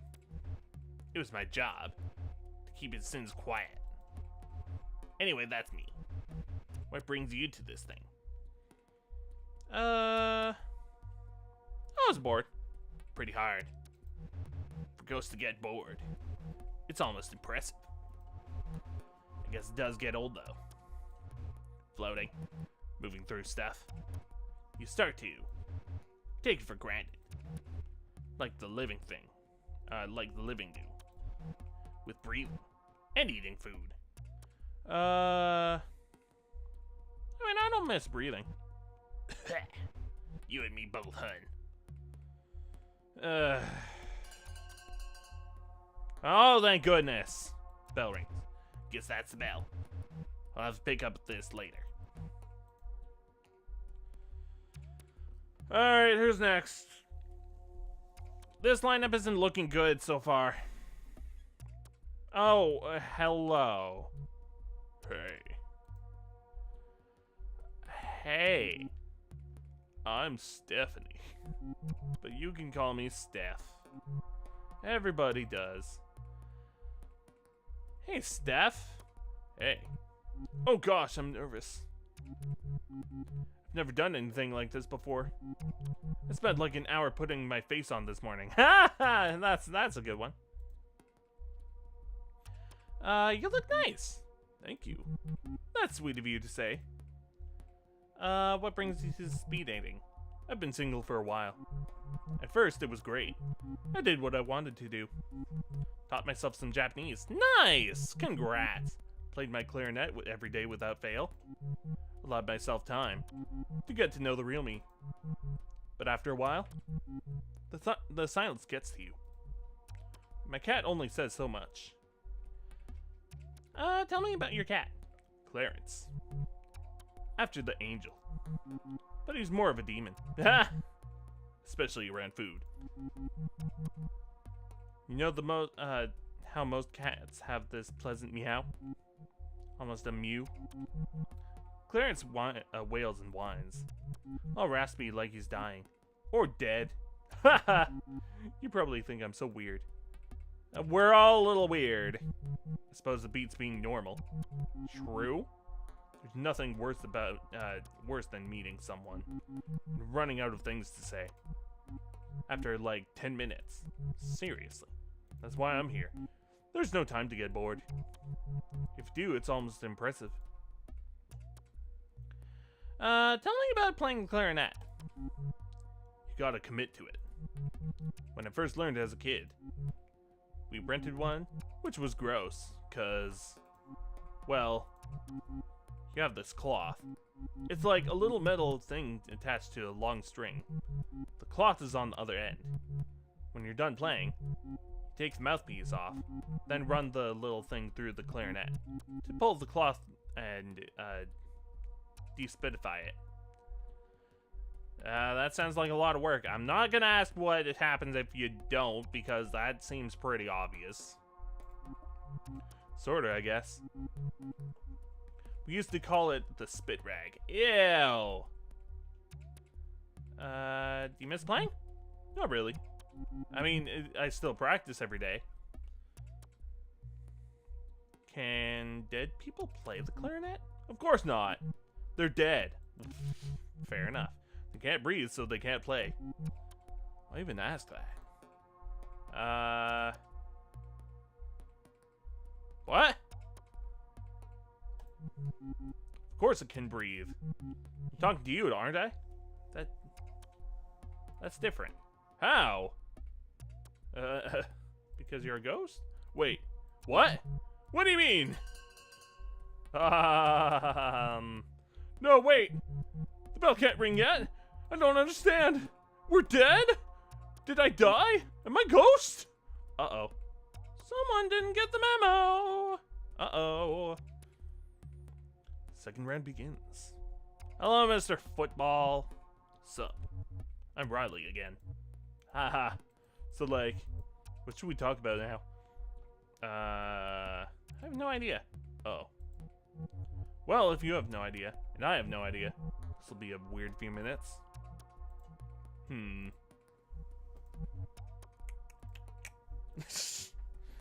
Hum something.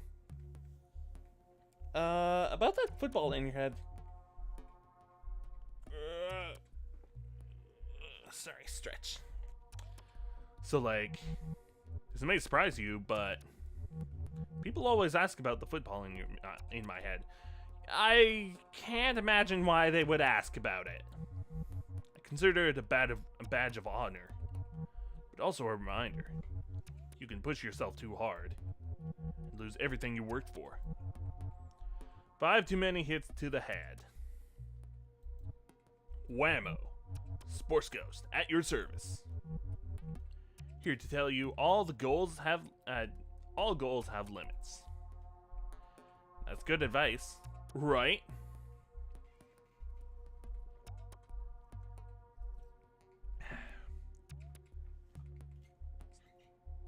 Had to get a sip of water. I like using sports to make sense of stuff. It works super good. Need to fix something? Draw up a play. You won't get anywhere without a plan.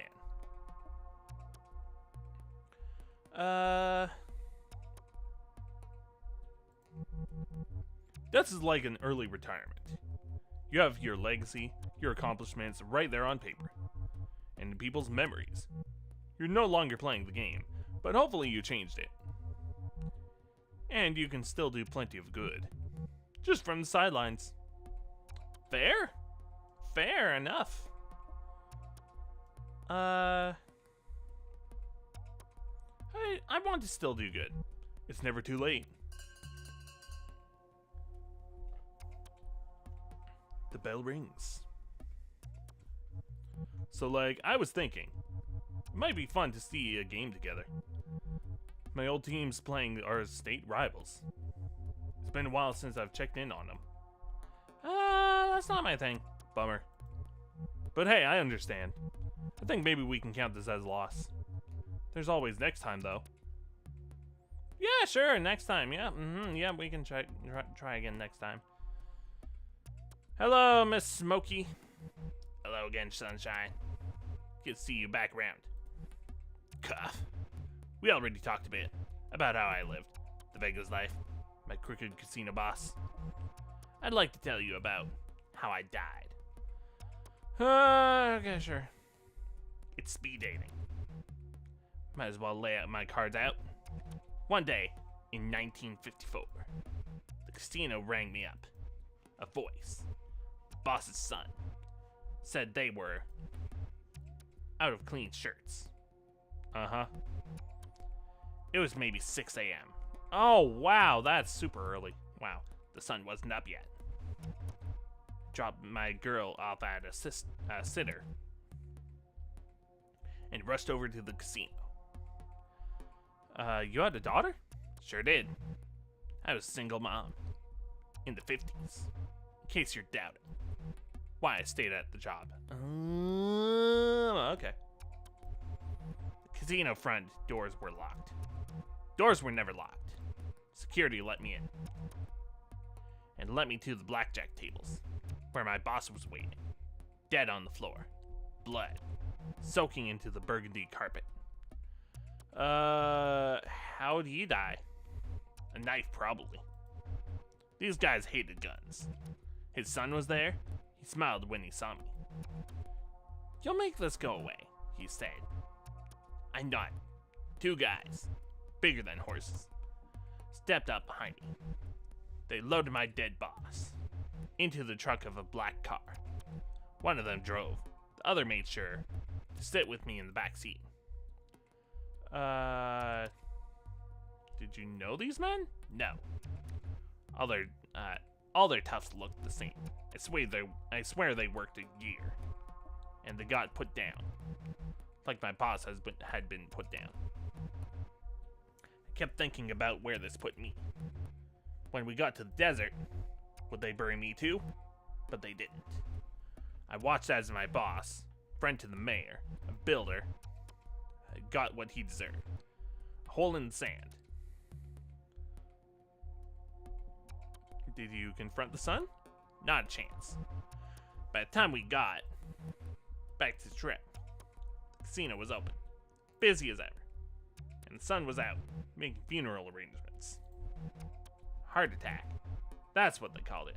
Sudden, unexpected, tragic, horse crap. But how did you die? I went home alone, locked all the doors and windows, turned off all the lights, and waited. Nothing happened until I nodded off.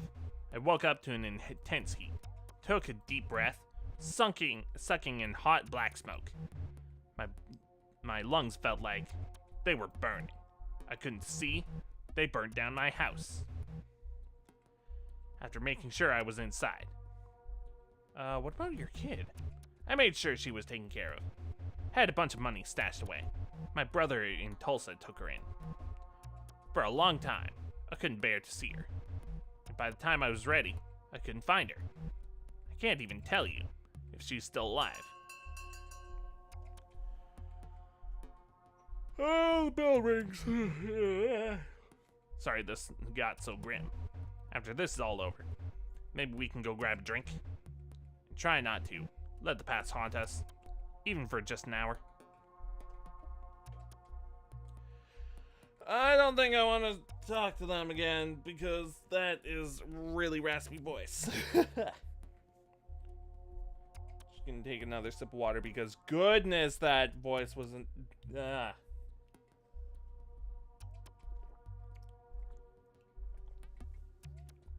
No more smoker voice. So wait, we're actually totally 100% dead? Yes. Did you not get the memo? As in afterlife? The afterlife? If you can call it that. I still feel alive, just like dissociated. Like the world is going on without me. It's a familiar feeling. I felt it a lot when I was alive too. What was your life like? It was difficult. Except not really. Mostly life was pretty good. Good parents? Good parents, for sure. There's only really one thing wrong with them. They were cooler than me. When I was born, they were in their early 20s. They were all into this weird music, artsy movies about ballet school witches, and fantastic planets that were just creepy. And my dad even smoked alternative cigarettes.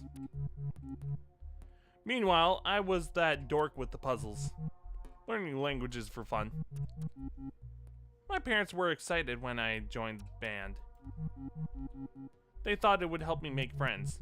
Mostly, I just like to practice alone in my room. Didn't you get lonely? Everybody asks loners that.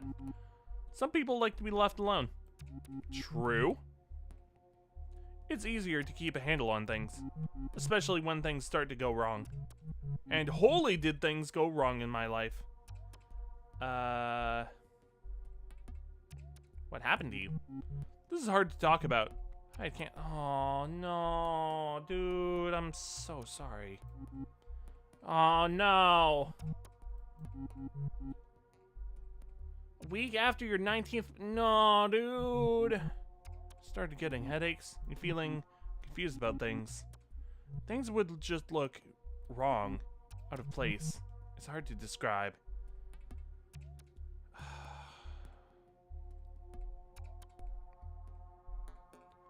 How long did they give you? They gave me a few months. With treatment, that turned into a year. They said it was aggressive, so they had to be aggressive. Eventually, the symptoms subsided. It seemed like they zapped it. Told me I was progression-free. Whatever that means. I was allowed to go back to school, but I didn't. I retreated to my room. I can't... completely understandable. Holy. After so much time facing death, I had a lot of trouble facing people. Funny, huh? Now I'm facing death and people. There's the bell. I guess it's back into the world now. I have a lot to figure out. It was nice to meet you. Thanks for helping me talk this out. Steph leaves the room. If you hurry, you could catch up to her. See if she'd like to talk some more. Then again, a date with a ghost like Steph might not be the most exciting. She's no football hunk. Yeah, I don't want to date the football hunk. Or the lady in smoke. No, none of that. Let's go see Steph.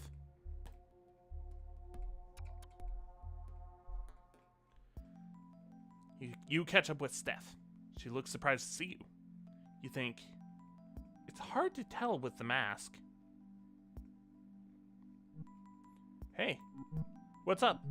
Is everything okay? I thought we should hang out. Oh, cool. I'd like that. Where should we go? The symphony! Normally, I'd love to see the symphony. For all the years I played clarinet, I've never actually seen a professional orchestra. Another time, though. Maybe we could just walk around. Maybe find a nice park. Talk a bit. Sure! A heavy layer of snow has claimed the trees and buried the grass nearby. A cobblestone walking trail twists around the edge of a lake. You pass an old ghost sitting on... Oh, ghost singular, okay. You pass an old ghost sitting on a bench, tossing nothing onto the ground, but still going through the motions. The ghosts of geese gather around him anyway, acting out a ritual that no longer serves any purpose. This is all still so confusing. You must have lots of questions. I really, really do. Were you this lost when you died? For a while, yeah. How did you figure things out? Still figuring things out. Dying's not a simple thing. I just feel like I spent years on a puzzle, only to realize I'm missing pieces. They're gone. I'll never finish. And now, what do I do? Do I take the puzzle apart? Be proud that I did what I could? It's still an accomplishment, I guess. But now what? What do we even do as ghosts? Do we get jobs? What's the point of anything? You can help people. I guess we have powers. We can manipulate things, right? It's like in the movies. So, like, powers and stuff? Neat. Maybe I should help people. That seems like a thing to do. Well, there you go. Who will you help? Gosh. I'd have to think about that. Sick people, maybe? No, not yet. I want to get away from what killed me. Understandable completely. As far away as possible.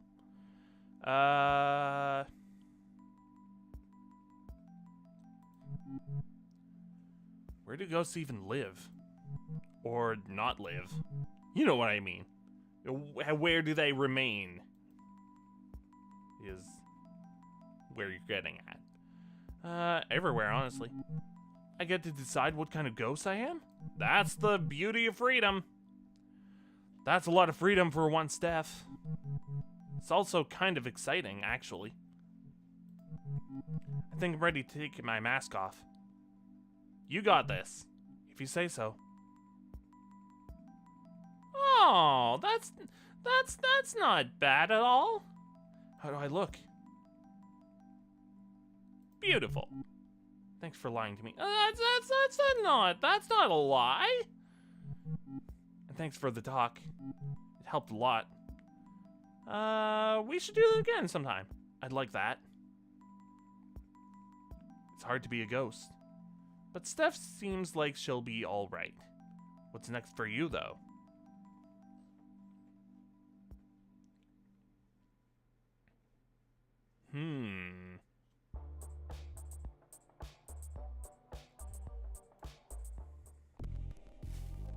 Hello again. It's nice to see you. I'll just put your name down and you can go right in. Alright, so we did the Room of Palms, we did the Room of Black, let's do the Room of Liars. The Room of Liars looks a bit like a conference hall. The kind you might see in an airport hotel. There was a meeting of regional managers here yesterday, followed by some couple's 65th anniversary in the evening. They left a few balloons behind. Worn plush stacking chairs are set on either side of lacquered oak tables. In one corner, there are wine glasses and a metal pitcher of water, alongside a stainless steel urn for coffee. Ghosts don't need coffee. One particularly nervous ghost is holding a cup anyway. Some habits never die.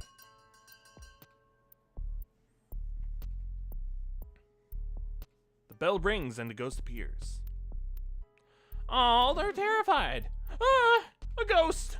Oh God. Sorry. Of course you're a ghost. We all are. I'm still not used to this whole being dead thing. I'm not that scary. No, you're not. But you're still a ghost. When I was alive, I'm so scared of ghosts. It started when I was little. A movie I saw. I pushed my bed against the wall. I told my mom. It was so I wouldn't fall out. I couldn't sleep. Unless my back was against the wall. Why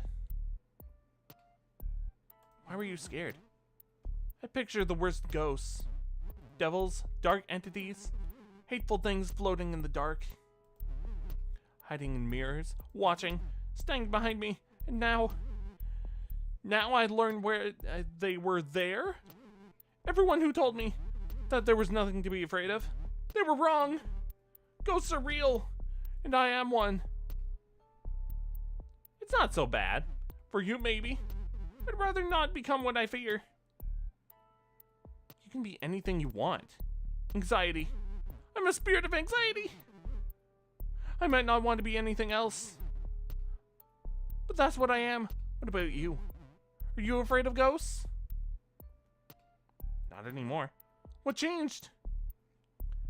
I found things to like. I want to find things to like.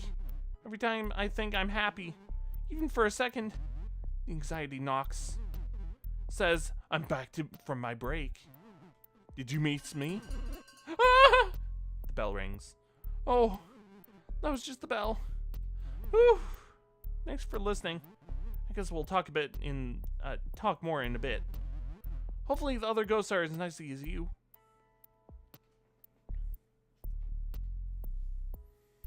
Another ghost appears. Are you a plague doctor or what? Well, look what we have here. The ghost's voice creaks like ancient wood. Name's Spooky Peter. He tips his hat. Dust spills off the brim. How do you do? You seem ancient. My record of hauntings goes back long as the door.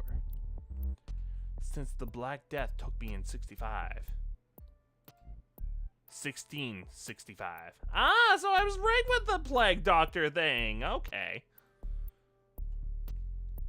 I thought the plague was earlier. The Black Death came in waves. Fair. Lingered for centuries. I was a doctor in London. Oh, no, I don't want to do a British accent. No, I'm not doing it. I knew I'd got it the second the chill started. I was dead in days. Long great grasp of bubonic on the island. Some 68,000 went with me. Ever since then, I've been spooking folks. Even been in books. Not always by name, mind you. But you can tell when it's me. The top hat. The fear. All hot and sick. Nobody spooks him like Spooky Peter. Are you the devil? No, I'm not gonna ask that. I try my best. Do you? I guess I see it. The potential, I mean. I can help with that. Teach me your spooky ways. Now. Spooky Peter doesn't just teach anybody. A rock has potential. Before you throw it through a window. What makes you any better?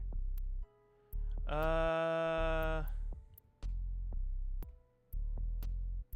could pull my face off. Spook like that may shock him, but there ain't no art to it. You go all the way. The living have nothing to fear, nothing more to fear. And when they aren't spooked, what's the point? No, the spookiest spookings, the stuff that eats at you, makes you doubt what you hear or see. Makes you wonder what could be under that bed. It's never as spooky when you see what it is. So how's that for a lesson? It's useful. Good. There's more where that came from. If a legendary spookin' is what you're after, and Spooky Peter's gonna take you under his wing, so to speak, you'll need a solid foundation. It's all about knowing your audience. A good spookin's in the details. There's the bell. The bell. It means we move on. Guess I'll be seeing you when I come back around. A thick layer of dust now covers the table. Great. Alright, who's number 3? Another ghost appears. Oh, hello! Want to make some money? Excuse me? Do you want to make some money? Dollar bills. Cashola. You know the stuff. Okay, here's my question to you. What purpose does money serve ghosts? Let's unravel this and actually think about it. What purpose would money serve ghosts at all in the afterlife? Just curious. I understand what money is. Good. Then you understand what I want, why I want more. Do ghosts even need? That's what I was asking. Technically, no. We don't buy things, but money buys something else now. Favors with the breathers. Influence. Information. The living always want the money. The living buy plenty. The name's Leon, by the way. I rob banks. Don't judge. What? You can't just drop that on me and say, don't judge me. I rob banks. I'm a bank robber. Dude. You rob banks? Banks. Financial institutions. Cash condos. You know the joints. I know what banks are. Good. You passed the test then. What test? You meet my impossibly high requirements. A ghost who knows what a bank is. Okay, bro. Let's do this. Problem with robbing banks? People see the robbers, but you can't see a ghostie. We can walk right in and float that money right on out. Genius, right? It's the perfect crime. I can't believe I'm humoring you. You know it'll be a good time. We might get money out of it. And what are the consequences? Are the cops gonna arrest a ghost? No. No, they are not. I'm still not convinced. When you signed up for this, what were you looking for? A spooky book club? A napping partner? Me? I want excitement. What's more exciting than robbing a bank? Okay, there is a big flaw with that. What thrill is there to robbing a bank if there's no, like, first off, there's no consequences because you can't be arrested, and, like, of course, you're obviously gonna get away with it, but, like, there's no thrill in it because A, you can't be caught, and B, you can't die, so there's no risk in it. There's zero risk, so where's the excitement coming from? You're just taking money. It's like grabbing money out of the wallet. There's no risk out of anything. Like, there's no excitement. As a ghost. Who else can offer that kind of fun? Nobody but Leon. Not interested. Then we're done here. Okay, see ya, Leon. The bell rings. Bye. That was weird. Oh, Leon, no. The second round begins. The other ghosts. Holy, they were awful. Leon's just a creep. And Spooky Peter. The name is earned. Oof. Also, I think I forgot to introduce myself. My name's Kyo. Sorry. Leon's a piece of work. I'll say. He actually asked me to rob a bank. He asked me the same thing. Can you believe that? When I told Fran. You told Fran? I feel like I had to. Oh gosh. Does that make me a snitch? What do you think Leon will find out? I don't think there's any threat. Because the term is snitches get stitches.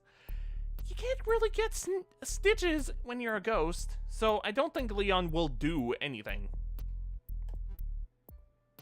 Maybe I shouldn't have said anything. That's probably for the best. Right? Who comes to speed dating looking for bank robbers? Leon's got some guts. Or whatever the ghost equivalent is. You're not like these other ghosts. I'm sure thankful for that. At best, dating ghosts is frustrating. Everyone asks the same things. How did you die? What was your life like? If we were alive, these questions would be like, what kind of food do you like? What's your favorite movie? Doesn't oh, oops. Can I go back? No, I accidentally skipped that. Oops. It's Videodrome, by the way. My favorite movie, I mean. Long live the new flesh. Ha! You know it. Sometimes I feel like a VCR. Obsolete. Out of date. No news stories to tell. We can find some news stories. Maybe. Or maybe we can just rewatch old ones. You missed things the first time. So, do you want to hear how I died? If you want to talk about it. Might as well get it out of the way. I was in film studies, working my way towards a PhD. In debt, always pretty sad. I had good friends though. I was always studying. One weekend, they convinced me to not study. They said we should go to the lake instead. I couldn't swim. I never learned. You see where this is going? Oh, I drowned. Oh, dude. Everything went black and quiet. I woke up dead in a fancy wooden box. Under 6 feet of dirt! They buried you alive? I was actually dead, don't worry. But I sure didn't know that at first. I didn't know where I was. I fell right through my coffin. Through my own body. Down, down, down. Into the bedrock. It was so dark. That sounds awful. It was. I will never forget the confusion. The helplessness. I seized up. That actually stopped me from falling. When I freaked out, I was like, my whole body became corporeal. Not flesh, just like, you know how if you concentrate, you can still pick up objects? Like that. Except I was the object, and the earth was holding me. It was so quiet down there. Stuck in solid rock. How did you get out? I pulled myself up. Away from the heat below. Sorta clawed my way to the surface. Through the earth. I felt the rock moving through me. Drowning wasn't as bad as that. Listen, I'm sorry if I've been a downer. I promise I'm not always like this. I was thinking, maybe we could go out sometime. Somewhere quieter, maybe? With a few loud bells and spooky Peters. Oh, with fewer loud bells. I'd like that. Yay! I can't wait to do something with you. That isn't talking about myself. Sorry. The bell rings. See you after we're done. Alright. It's you. Again. My spooky protege returns. Just gonna fill up my glass again. How about this? How about I take the lid off? That'll make it easier.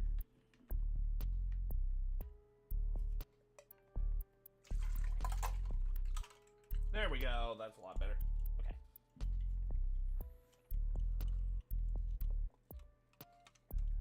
Okay, Spooky Peter, what you got? What knowledge do you seek, protege? I want to know it all. In time. A truly spooky ghost requires one thing. One thing above all else. What's that? Patience.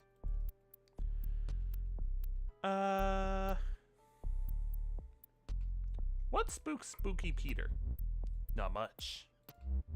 Though I will say, I swear if you say taxes, I ain't so fond of the beasts. Okay, not what I was expecting. Beasts? What kind of beasts? The domesticates. What, you mean like dogs and cats? Hounds. Felines. You're scared of cats?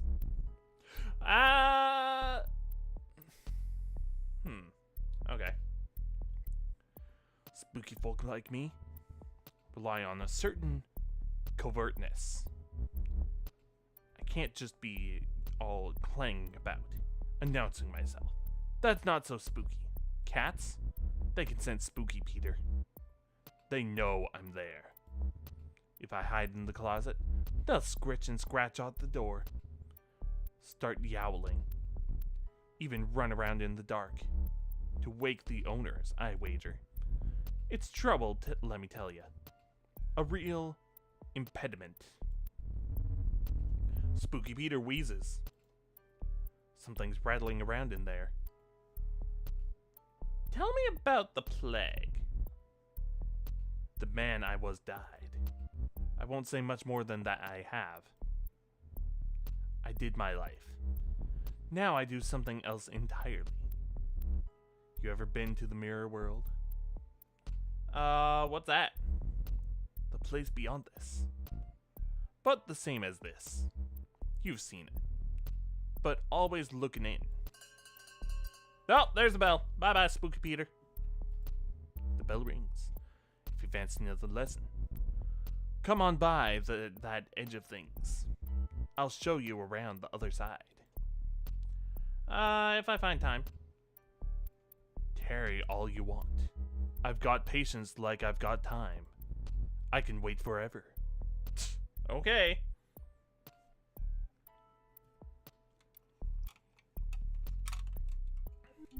I need to ask you a few questions about Leon. Did Leon mention anything about robbing a bank?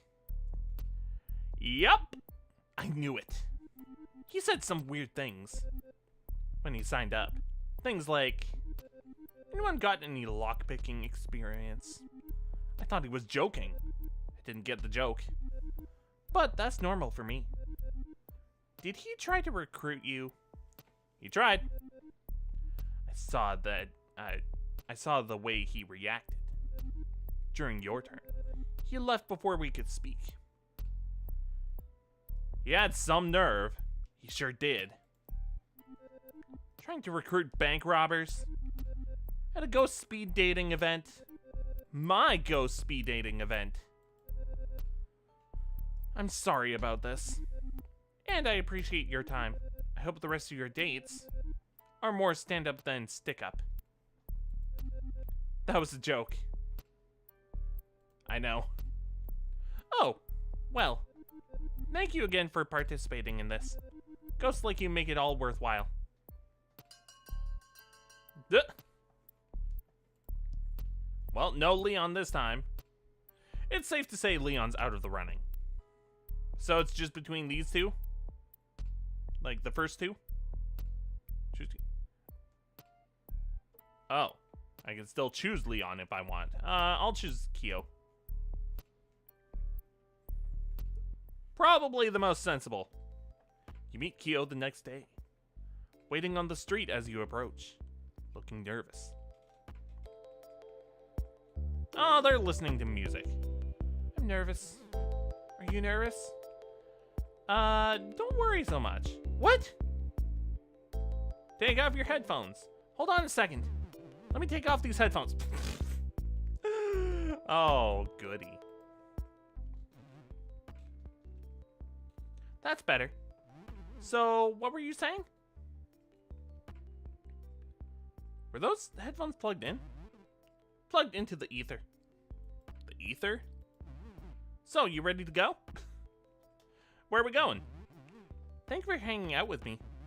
I'm worried about the place we're going is boring. It's pretty much, well, the middle of nowhere. Not literally. I know, 'cause we're ghosts. The middle of nowhere could mean something weird. Just come with me. Okay. Kyo takes you to the woods. Oh no, is he gonna stab us in the woods? Oh wait, we're a ghost. Deep into the trees, far from any paved roads. Did you know I make greeting cards? For ghosts to give to other ghosts. Happy anniversary of your tragic end. I'm happy for your loss. That sort of thing. That's sweet. It's just a hobby. You stop at a particularly barren patch of prairie land. Everything is frozen over. The few clusters of trees are stripped of their leaves, with branches like bony hands. That's a description. Squat birds huddle together for warmth near a frozen lake, while a dry, biting wind blows through. Isn't it great out here? I come here to think. I watch the birds. I listen to music. There aren't many souls here. Just the birds and the wind. I see why you like it. I can be myself here. No one bothers me. I don't need happy things to remind me that I'm not happy. I need sad things to remind me it's okay to be sad sometimes. Oh, that right there. Yep, it's okay to be sad sometimes. This guy gets it. That's a nice way to put it. It's exhausting to worry like I do, but I'd rather embrace my sadness than just ignore it. Dude, this guy, he knows it. Sadness is a real thing. As real as we are anyway. So I embrace it. Kyo looks out onto the frozen lake. Come with me. I want to show you something. Alright, dude, let's see it. Kyo leads you away from the lake toward a pocket of trees. Hidden among the poplars and pines is an old house. The wood is gray and brittle. The roof collapsed long ago. This house is a tiny thing. When it was standing, it had just a single room. Inside, the floors are rotted through and covered in layers of bird droppings. In one corner, a wood-burning stove is rusted through.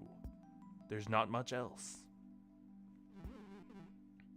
An entire family lived here, in one room? Kids were born here, people died here, and then it was abandoned. Left to fall apart. Lost among the trees. Now it's my home.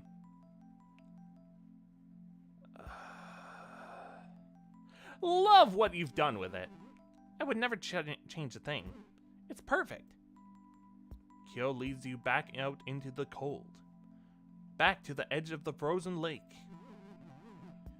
This is as far as I will ever go now. And you know what? That's fine. Everything's fine.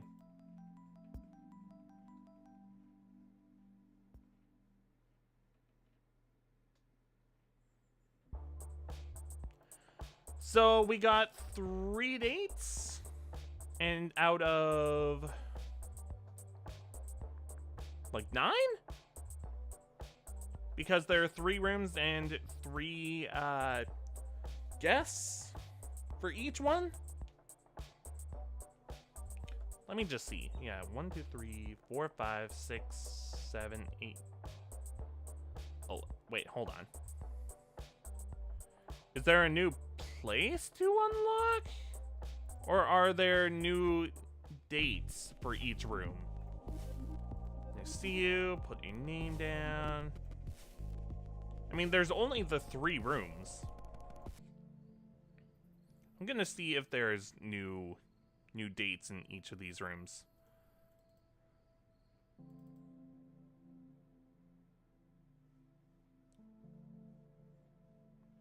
Oh. So I can go on all of the dates without having to... Okay. Let's go with Dre.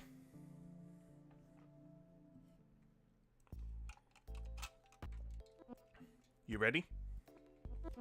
Yeah, you're ready. Dre has something planned, that's for sure. This is gonna be sweet. Dre takes you to a house in the city. A duplex, brick. Not bad looking place, maybe a little run down. It's clearly had some renovations though. Like the old neighborhood, its edges have been filed off in favor of a good old-fashioned gentrification. The front door is a fresh shade of red. And there's a pretty nice car in the driveway. My place, when I was just another flesh bag. Looks nice. When I was here, it was way better. There was a pawn shop over there. Where that Garage Java Joy is now. They always had good tapes. Now it's just coffee. Everyone just drinks coffee and does yoga. Whatever, come on. Let's go inside. From the inside, the house looks like a showroom. Perfectly decorated rooms with perfectly placed furniture. Everything matches because almost everything is white or gray. They get cleaners, pay them like nothing, and complain when they don't wash the walls. Ceramic letters hang on a yellow accent wall. Live, laugh, love. I appreciate that it was in cursive like that. This is the garbage I'm talking about. Live, laugh, love. Spew, barf, puke. Dre starts to rearrange the letters. Evil. Oh man, ghoul. And then that leaves lave.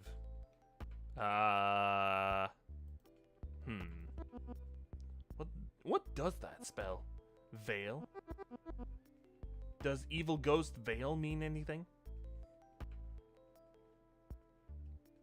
Veil means valley. I mean, valley sort of works, right? Like evil ghoul's domain. Bah! Dre throws the remaining letters on the floor, smashing them to bits. They take a step back to survey the handiwork. Evil ghoul. LOL. So, where should we hit next? The kitchen. Getting creative, huh? Plenty of fun in there. The kitchen looks like it was recently updated. Built-in microwave, induction cooktop, something called a smart fridge. What do they even do to afford all this? Dre heads for the fridge. This is what I call a poltergeist pay dirt. Inside the fridge is the biggest plastic container of kale you've ever seen. And rows of expensive looking juice. Marked cleanse. I can't choose. The juice! Look at all these pretty colors. Green, yellow, red. Dre thinks for a moment. Slime, pee, blood. Just like that, the juices look different. Don't worry, they'll just taste those like those things. Somehow that's hard to believe. I mean, where would we even get blood? There's a click at the front door. Oh crap, they're home. Quick, this way. Dre drags you to the front room just as the couple who lives here opens the front door. Great. At first, they don't notice anything is wrong. They take off their shoes while bickering about who forgot to take the garbage out. The man is the first to see the letters on the wall. He stops talking. She looks up to see why. He points to the letters rearranged on the wall, and they proceed to freak the fudge out. Lovely. They run away, not out the door, but upstairs. Straight to the bedroom. Aw, man. After all that work, I knew we should have done the bedroom. Man, I just wanted to avoid the bedroom because I thought, no, I don't want to be in the bedroom. Guess they weren't gonna run straight to the fridge anyway. That was still super good. Best time I've had in forever. Maybe I'll see you around sometime. You never know. True facts. Maybe it's your juice that I messed with next time. No, please no. Please leave my juice alone. Dre disappears. Upstairs, the couple is loudly trying to convince the cops they called the ghosts. Let's try that again. Upstairs, the couple is loudly trying to convince the cops they called that ghosts are real.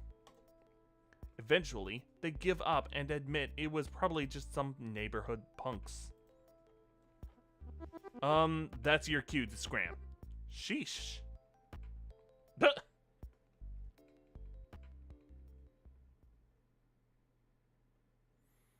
Well, that was an interesting date at least.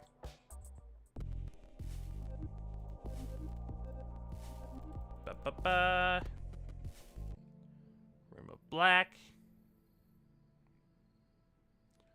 You return to the room of black. The speeding dating rounds have wrapped up, but some ghosts are still hanging around. No, yeah, let's go on all of the dates. Oh, Gary. Okay, you're the last one in here. Okay. You arrive at the bus stop where Gary asked to meet. The last bus went by hours ago. Still, there are other ghosts waiting for something. One natters to herself like a squirrel. Another is on the ground, arms around his knees, rocking back and forth. The third ghost has his back turned, staring silently into the darkness. It's Gary. Nice bow tie! It matches my bow tie! He is wearing a bow tie. I wore a bow tie. You look nice. I wish to look respectable. One must look respectable when meeting one's end, even for the second time. Also, I thought you would like it. I like bow ties. Bow ties are neat. Look at mine. Mine is all spotted and stuff. I love it. Gary smiles. Briefly. We are going to the place where I died. The office where I worked as an accountant. Under the tracks, where the trains grind and the walls shake. The dead end of a crooked drive. Sounds spooky. Yes, spooky. A dim purple light washes over Gary's face. The dead of night bus has arrived. This bus is not sanctioned by any city. Its driver is a wisp, and a fragment of a broken spirit, trained to perform repetitive tasks. You and the other ghosts get on the bus. There is no fare. You've all paid the price. Fair. Understandable. The office is just as I remembered it. I sat in that corner. Accounting is not thrilling work, but it can be exceptionally busy. The papers on Gary's old desk are carefully stacked. It seems like he liked to keep things orderly. My partner's desk, always a mess. Papers and rotting food cover every inch of this other desk. Gross. Service. What about your service? Not my service. Service was my partner. Service Gelk. What was he like? I worked with the man for 16 years. At first, for a bank. We were miserable, so we struck out on our own. Gary sits at Service's desk. He turns on the desk light to get a better look at the papers. You make a good partner. I tried my best. I wish I could say the same for Service. He was a thief. Oh, I see. The green and gold lamp collecting dust on Service's desk casts a long shadow. The shadow begins to move. It creeps along the wall until it hangs squarely over Gary. He was telling our clients they owed money. Money they did not owe. He would pocket it for himself. Small amounts so I would not notice. But even small numbers do not add up. Gary struggles to stand. He seems troubled by something. When I confronted him, there was a fight. In this room? Yes. I killed him. Oh. Okay.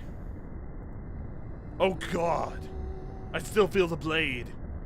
The knife in my hand. I looked for gloves, bleach. I found them, but I could not hide what I'd done. Instead, I called the police. Sitting quietly in the dark, I awaited for them to arrive. When the officers knocked on the door, I was so scared. They warned me. But I couldn't let go of the weapon, frozen in place right there in our office. They shot me where I stood. I died here, same as Service. At least you know. I am haunted by an act of vengeance, not the need for it. I'm sorry for bringing you here. I am sorry for... I am not good. Don't be sorry. You're right. Sorry was reserved for those who are not. I must carry this burden. Atone for my act. I take comfort in knowing Service is still out there, or is out there, somewhere, perhaps seeking his own vengeance. I suppose it is only right that I give it to him. Gary is gone. The office is darker now. On the wall, you see a portrait, 2 smiling men, Service and Gary, the day they opened their firm. The office begins to shake as the first train of the day rolls by overhead, but the picture stays fixed to the wall. Well, that was an interesting story.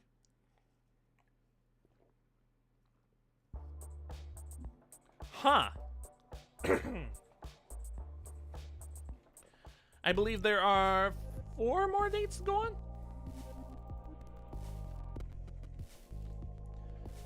Room of Palms.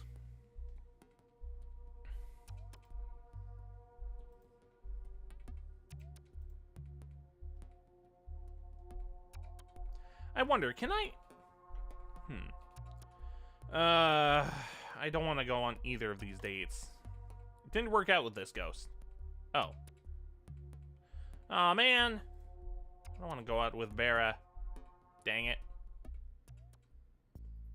You meet Vera outside. She's smoking in the dark. Took you long enough. Not really, though. I'm just kidding around. So, what do you want to do? The world's hour. Vera stops talking. She seems distracted all of a sudden. You hear that? What were you going to say? The world's our casino. There it is again.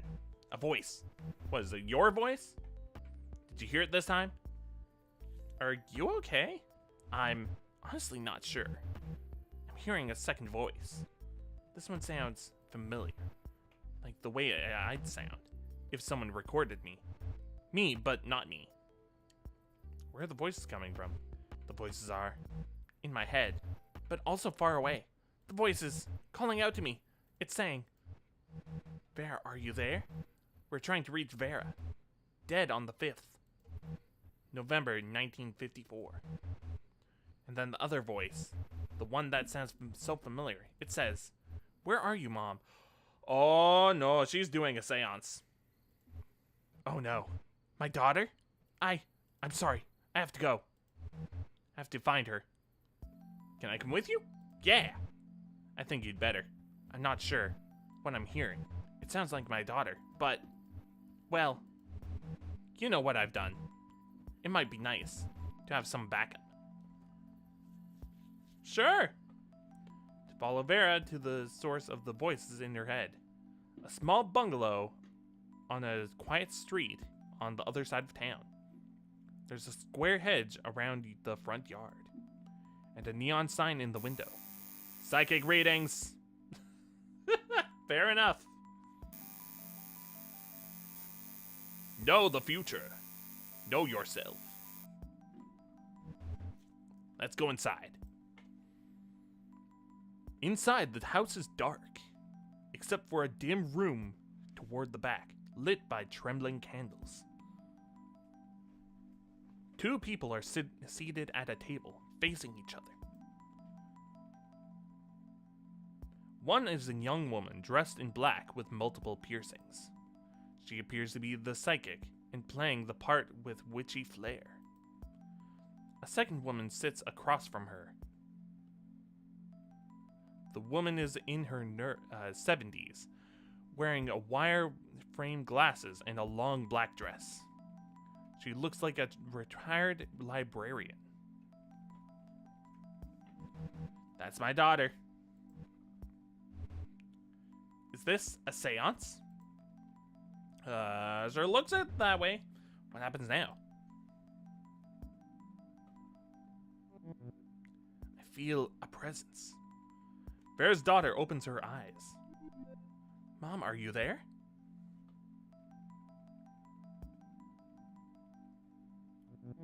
Say something. Your mother is here. She may not be able to speak, but she is listening. Mom? I sense two presences. Uh-oh. Two? Yes. One is unknown to me. The psychic breathes in deeply. You may now ask your mother a question. Perhaps she will respond. Mom? It's Jane. I need to know what happened. How you really died. The police. The papers. They all said it was an accident. But I found your letters. Mom, what did they do to you? I can't tell her what happened. It's too hard. Can you say something? I need her to know. I'm out there. I'm just not sure I can do it.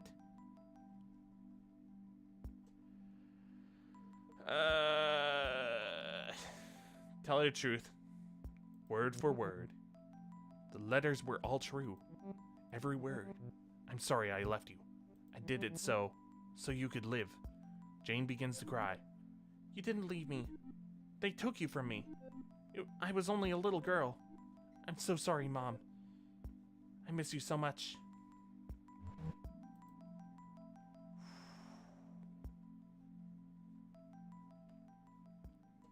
Spooky.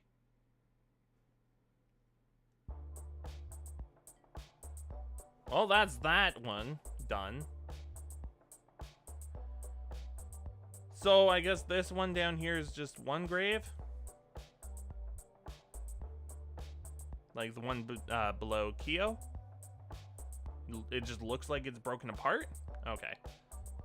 I still don't know what this is about. Maybe if I go on more dates. Hello again.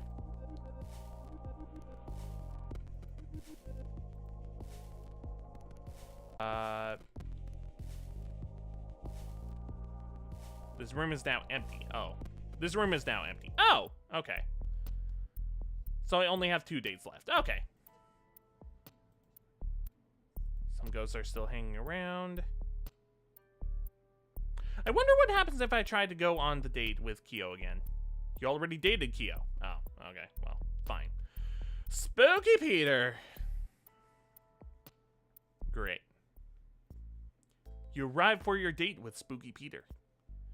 A hall of mirrors at a roadside carnival. A clown's face, all smiles and menace, watches over the entrance. Hi. Welcome to my home. Inside are twisted corridors lined with mirrors. With only a silent reflection, it's especially disorienting to navigate these halls.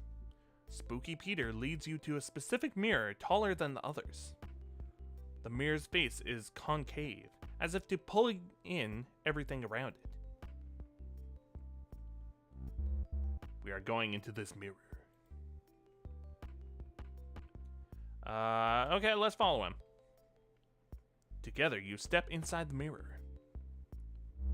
Welcome to the Mirror World. Or, as it's known here, Dolororim Het. Not Het. Just whatever. That's the Mirror World spelled backwards. Do you see the eerie green? That is what happens when an image reflects itself. It takes on an eerie green. The more times a reflection is reflected, the greener it becomes. Just like this. I can green screen that if I want. That is pretty green. Oh, wait, there's actually a science behind that.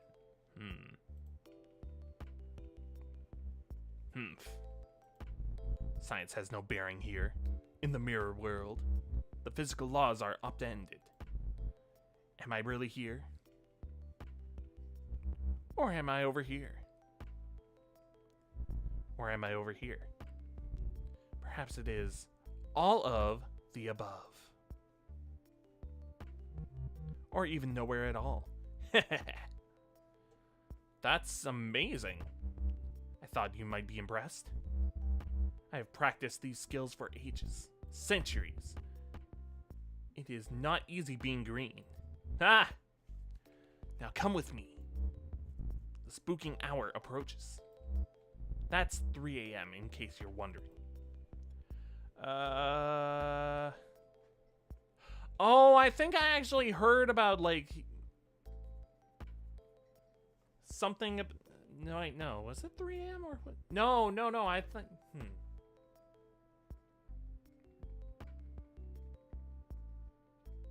Yeah, I thought, like, the witching hour was, like an hour past midnight, or was it at midnight? I don't know. Why 3 a.m.? Only witches and sins are awake at 3. We seek neither. In a way, we are both. Okay? Together, you and Spooky fly through the void, passing countless mirrors in reverse, each peering into a life still being lived. Each mirror in the living world is actually a door. Staring into one long enough in the dark, or saying a spirit's name 3 times, that's like knocking. After a short trip through oblivion, you arrive at a particularly decorative mirror. A splendid haunt. Spooky Peter leads you through the mirror glass into a long hall lined with bricks on one side. There are still boxes in the hall. The mirror you step through is propped up against a wall. At the far end is a massive kitchen with original marble tile that does well to hide its age. Paul is sleeping. Let's get to spooking. Spooky Peter leads you through the closed bedroom door, where a man in his 20s is sound asleep on the mattress. I don't like the sound of this. He is snoring loudly. Should we be here, spooking things around like this? Spooky Peter floats to one shadowy corner by the open window, then motions for you to do the same. The curtain flaps over Peter's shadowy visage. He stands silently, hat bent slightly forward. He's just standing there. He's just standing there, menacingly. Should we flicker the lights? Patience, protege. The aim is to be a presence, not a nuisance. Spooky Peter stands motionless for several minutes. Wait, no. 40 minutes! 40 minutes of doing nothing but standing there. Finally, he moves away from the corner. Watch, protege, as I tighten the knot. Spooky Peter sinks into the hardwood floor. The old wood lets out a loud creak, creak, creak, as steady as a pulse. Paul is still snoring. Peter moves into the ceiling and starts to scratch. Scritch, scratch, scritch, scratch. Like raspy breaths. Paul is still snoring. Peter is starting to look annoyed. He floats over to Paul and pecks his ear. Some sort of orange foam. It obstructs his ear canal. Yeah, those are earplugs because of this kind of thing. Prevents him from hearing us. Again, I am thwarted by the progress of man. This is pointless. This is plenty. If you spook him right, they won't even know it. They'll just feel it vaguely. Make him look behind him. Run up the basement stairs. Anything more would be vulgar. Anything more would be irresponsible. You still have much to learn. Another day, perhaps. Spooky Peter leads you back into the hallway mirror. Back through his weird mirror world of his.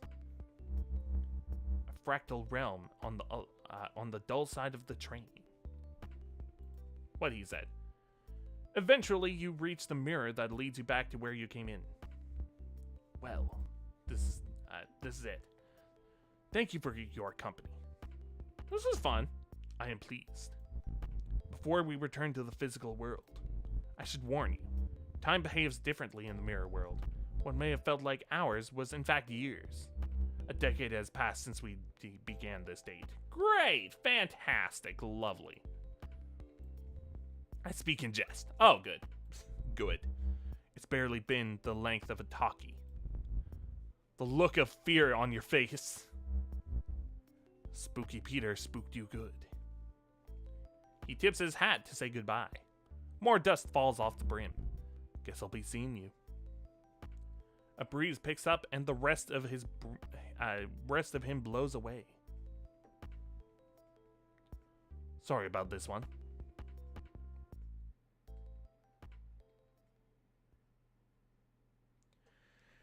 Whew. Do you still have one more, or was that it? Because, hey, hi. Oh, I'm sorry. The vent's all done. All the other ghosts have left.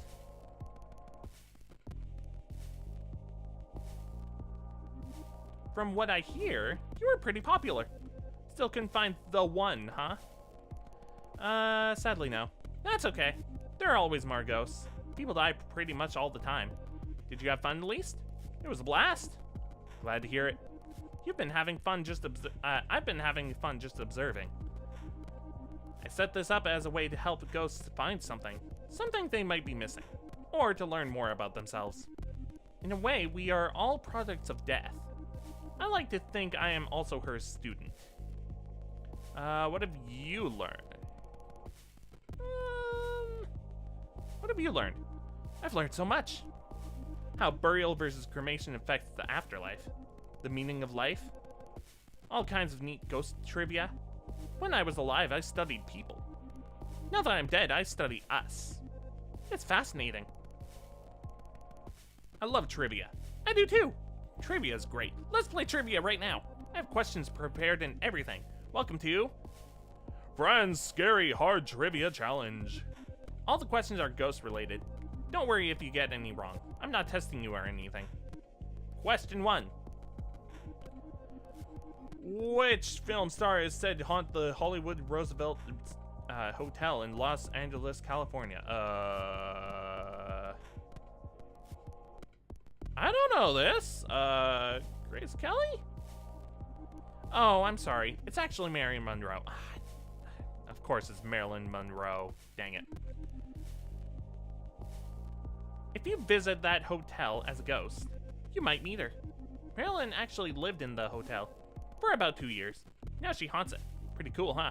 Question 2. Which Shakespearean king appears as a ghost in a play that shares his name?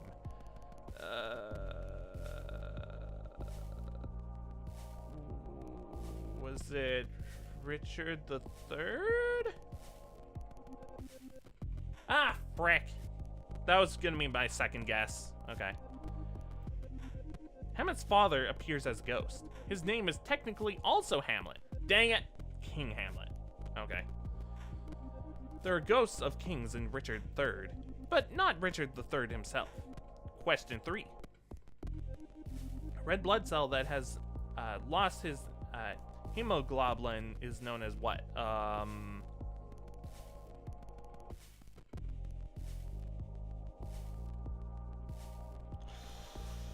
I'm gonna say Phantom or Revenant.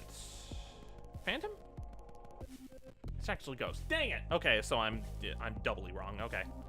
The simplest answer is usually right. That's my motto. Ghost red blood cells are empty shells. They show up on microscopes, but they're pretty much see-through, just like us. Question 4. During her seances, what did medium Helen Duncan famously regurgitate and call ectoplasm?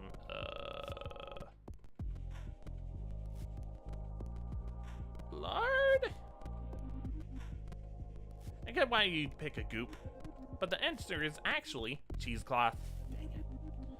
Man, I've gotten all these wrong so far. Duncan was a medium in the early 1900s. She was said to fake ectoplasm by pulling gross cheesecloth out of her mouth. Ew. Duncan was also the last person imprisoned for witchcraft in the UK. Oh, go figure. Question 5. This is the last one. That means it's also the hardest. Which these authors did not have a story in the first volume of the Fontana Book of Great Ghost Stories. I don't know this. Did not have a story.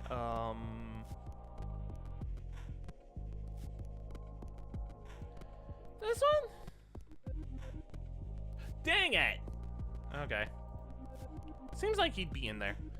Poe was in the second volume. Blackwood and Lawrence both have stories in the first. Blackwood was a prolific ghost story writer, while Lawrence, best known for his ghost stories, penned a great one called The Rocking Horse Winner. Wow, you didn't get a single question right. That's almost impressive. Thanks for playing anyway. It was fun for me. I had fun, and I'm glad to hear it. Oh, look at the time. I need to finish closing up. If you're looking for something to do, you can always visit the graveyard. Relive some of your past dates there, or select erase date data to start over. That's in the options menu. What else? You could always go to hell. Wow. Excuse me? I meant that literally, of course. I hear it's gorgeous this time of the year. You can combine travel and accommodations. You can get a pretty good deal. My friend Gail is a travel agent. She could find you a great river cruise package. Let me guess, across the river Styx? I'll pass, thanks. No problem. Hell isn't for everyone. Jeez. Even though the brochures say it is. Alright, time to go. I'll ring the bell to make it official. Well, that was fun. Sniff. Thanks for playing.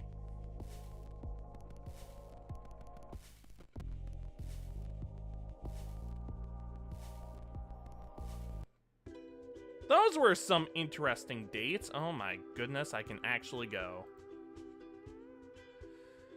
I'm just curious. Oh, hi.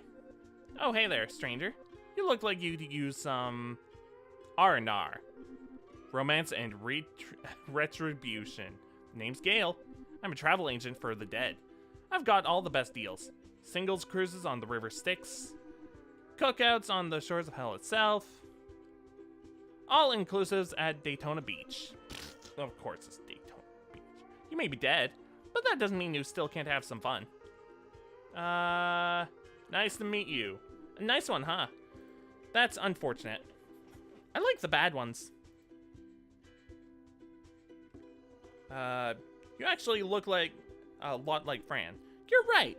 I do look a lot like Fran. So much it's almost suspicious. Wink. Anywho, I'm organizing a singles event. It's on Mortal Beach, overlooking balmy Brimstone Bay. There's a great view of 2 whole circles, 3 when the weather cooperates. It's going to be a party for sure.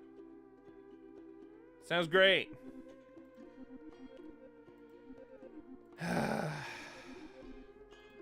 You didn't pick up my brochure just to hear me blab on. Unless you did. Because then, I totally have a timeshare to sell you. I'm good. No timeshare for me. Oh, speed dates? Okay.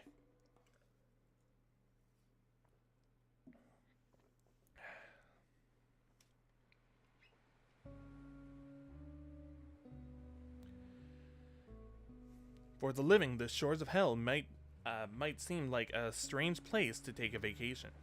It's no Maui or Cancun or Bali, but it has its charms. The sand on Mortal Beach, like the water in the bay, is piping hot year-round.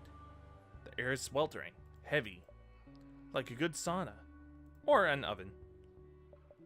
There is no night or day. The crimson light of eternal flames casts a pleasant flickering glow on everything at a comfortable distance.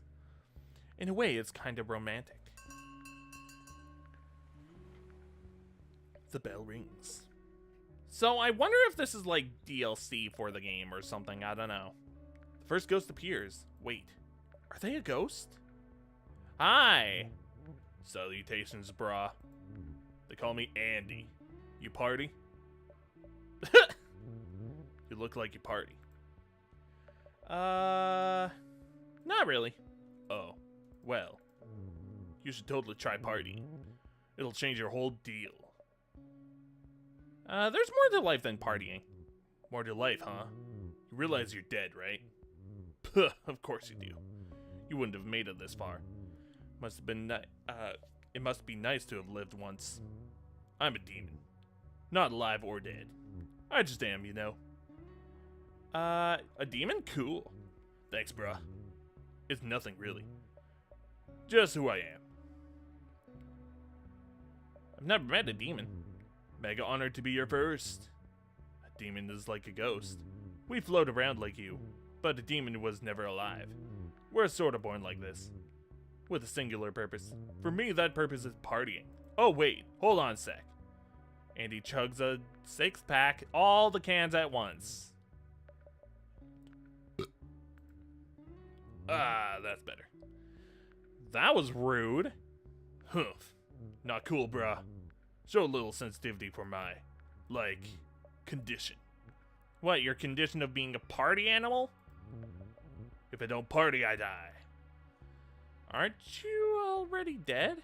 Nope. Here's the deep lore dump. Demons are technically alive, and demons can cease to be. Like, if a living person stops breathing. Except I have to remember to, I have to remember to breathe. Like, right now, actually. Gotta dance a bit. Andy dances a bit. Cha-cha-cha. There we go. All good in the hood. Hey, wanna hear a fun fact? The beads and shades aren't just for show. They lessen my need to party. How? By exuding party.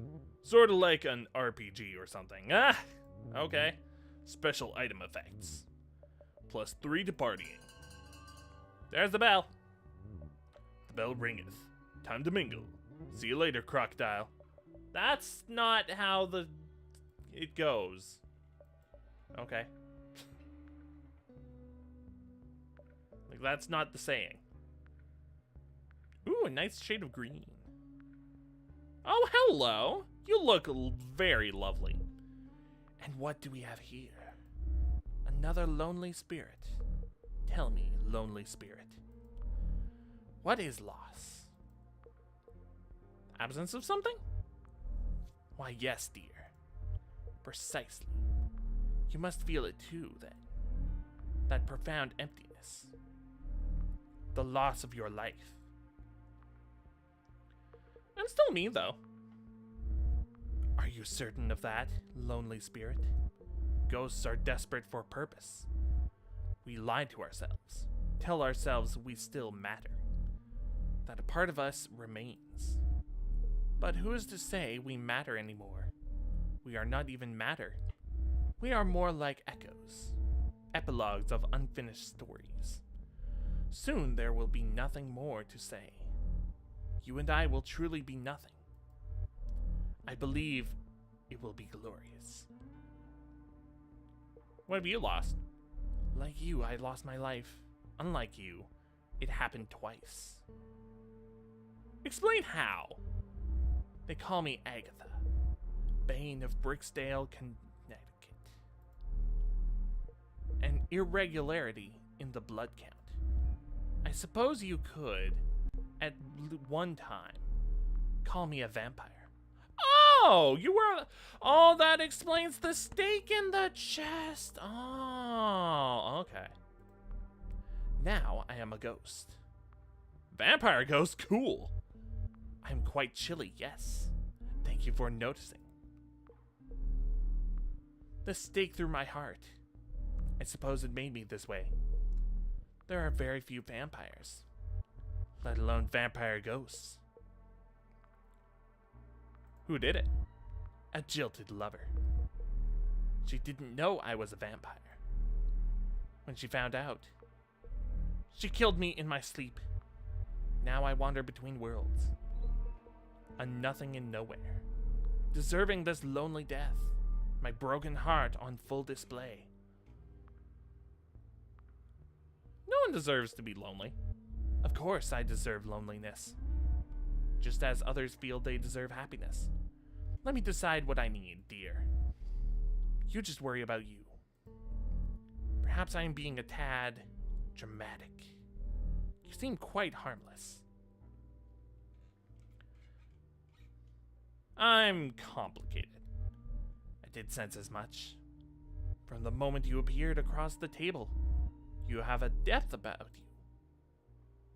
I thought I was nothing. A dark pit has depth. Yet it is nothing. True. Fair. The bell. Time to move on, lonely ghost. It is probably for the best. We will meet again soon enough.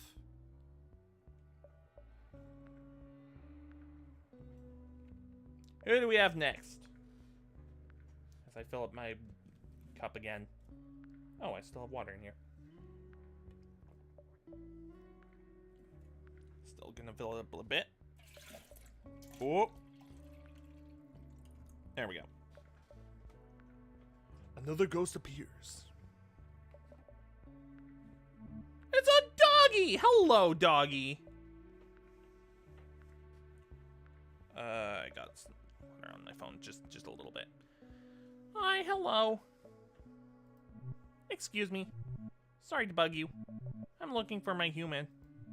Have you seen her? Does she look like a ram? A ram? You mean Gail? Oh, no. Gail's not my human. She's around here somewhere. I'm sure she is. My name's Dave. Hello, Dave. Nice to meet you. It's super nice to meet you. Even if I'm kinda sad today. What? Oh, I want to pat Dave. Can I pat Dave? Thank you for the pat. Aw, I like pats, as a rule. But please ask next time. Oh, sorry. What kind of dog are you? The cute kind? Kidding. When I was alive, I think my human called me Retriever Cross? You must have good conversations with her. She can't talk. Not anymore, anyway. My human is a wisp. Aww. A piece of a spirit. She's usually right by me. Just floating around. Never leaves my side. Where's the rest of her? I guess still alive. A wisp is what happens when a part of a person dies. Oh, that makes sense. That's what Gail said anyway. All I know is, one moment I was alive, eating some chocolate I found. No! Oh, and he wagged his little ghosty tail. The next I died. When I came to, I was a ghost. And the wisp was there too. I guess that means part of my human died with me. That's so sad. I guess. I try not to think about it too much. About how sad it is. So, can I scratch your ears? That would be super swell. You scratch Dave behind the ear. Thank you for the scratches. It's pretty hard to do without bag legs. I hope to meet you again, Dave. Ah! Woof, woof, woof! Sorry. I guess I'm on edge. Still not sure what to think of you. Also, I keep forgetting. When the bell rings, it's time to change places. A few more times. And I'll be trained, hopefully. If you see my human, tell her to come home, okay? Aw, Dave. Aw. Dave almost ran away when you pet him without asking. You're going to need to be more careful if you want to earn his trust. Got it.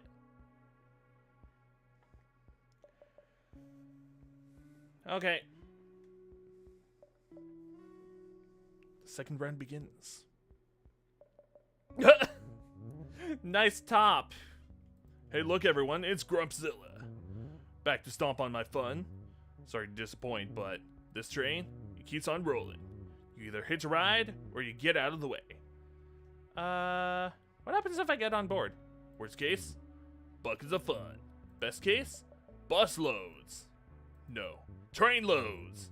I guess that makes the most sense, considering I was talking trains before. Trains equals the best mode of transportation. On which to party? What about cruise ship? I want to say I like your bikini, but I want... Oh, dang it. Thanks. I like to switch it up. Right now, it's polka dot time. Where'd you get it? The mall. The Demon Mall. It's like a regular mall, just with a really freaky food court. Lots of gnarly eats. Decent place to party. Which reminds me, here we go again. Excusey. Andy does some random air guitar. Hello, East St. Louis. There. All better, jet setter. Hey, what's your opinion of platypuses? Platypi? Whatever. Those hairy duck dudes. Look it up. I like them. How can you not? They're the ultimate party animals. I think about shades, sunglasses, like the ones on my dome. If you put them on an animal, who looks down the most down to party? A platypus? It's inarguable. Okay, fine. Kangaroos are up there. Dogs too. Yeah, especially dogs. Have you ever seen a dog wear sunglasses? It's awesome. The absolute party animal of all time. Especially if they're in sidecar. I love dogs in sidecars. I love dogs that party. I met a dog over here. Have you met Dave the dog? Like Dave the dog? Balto over there? Pup's goal-oriented for show, but also scatterbrained as heck. Loyal but flighty, like a total Libra. What about Agatha? The vampire ghost's a wet blanket. Obsessed with the past. Single track minded. Agatha's a Scorpio. Most deaf. How do you know all this? Internet. Oop. Here I go fading away again. Need your calls. Andy crushes a beer on their head. There we go. So, where were we? Andy still appears to be fading. You're still fading away. What? I am? That never happens. Just keep partying. I'm trying. Maybe if I put on more party accessories. I left them in the car. Uh-oh. Bell rings. I gotta go. And he's been partying for more than 1,000 years. I'm sure they'll figure this out. Don't worry. I mean, don't worry that much. Demons aren't even real. Or are they?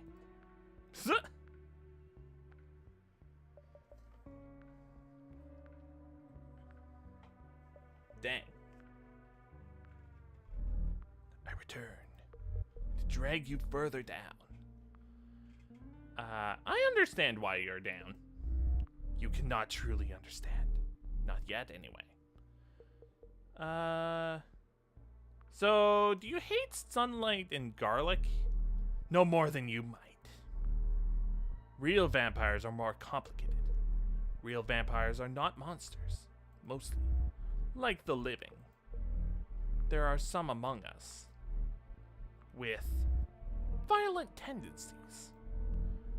They make it difficult for those of us simply trying to make the best of our curse.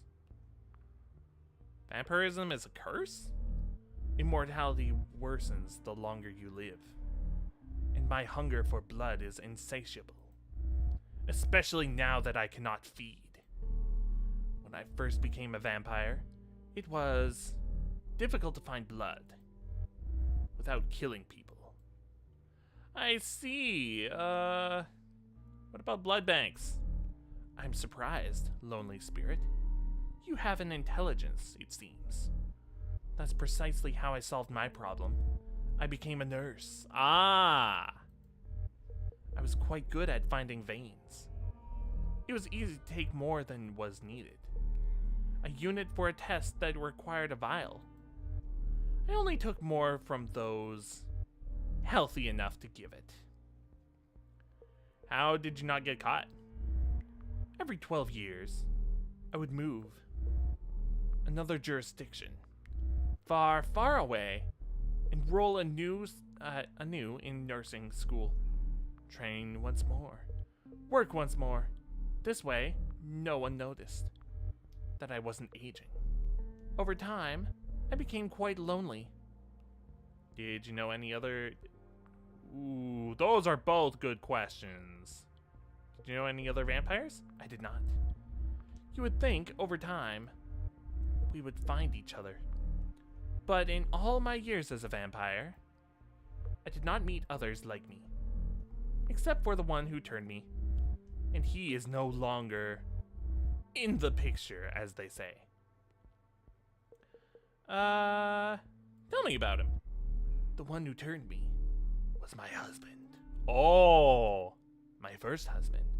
On our anniversary, 8 years to the day. He said this way. I would be pretty forever. I did not ask to be undead. I wanted to grow old. I wanted to die someday. That is the natural way of things. He did not care what was natural. He did not care what I wanted. What happened to him? I foolishly mistook his gesture for romance, and stayed with him for a number of years. But eternity is a long time. Eventually he left me, for someone he deemed prettier. Great. Fantastic guy the guy sounds like. I can only assume he turned her as well. You know, lonely spirit. Despite some difficulties, you are a good listener. The bell rings. Should you wish to know me better, you need only look where crimson meets black. However, if you are not interested, I will understand. There needn't be any bad blood between us. Goodbye, lonely spirit. Perhaps I will see you again. Perhaps. A vampire ghost has taken interest in you. That's neat. Yeah, sure. Oh, hi again. It's me, Dave the dog. Want to hear a joke? I love to tell jokes. Jokes are pretty great, I think. I'd love to hear a joke. Okay, so, this dog walks into a bar, and get this. He walks up to the bartender, and the dog says, "Give me a gin and ginger."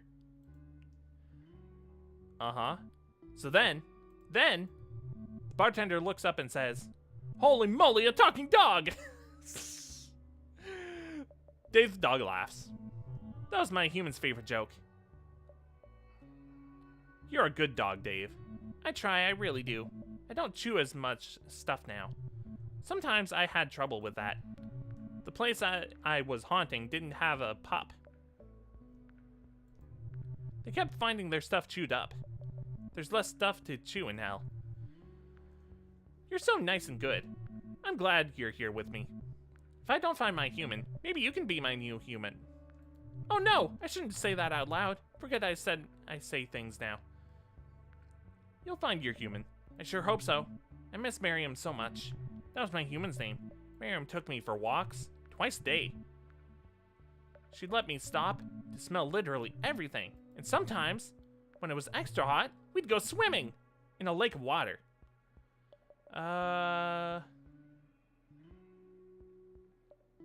Where could Miriam be? We had favorite places where we'd go for our walks.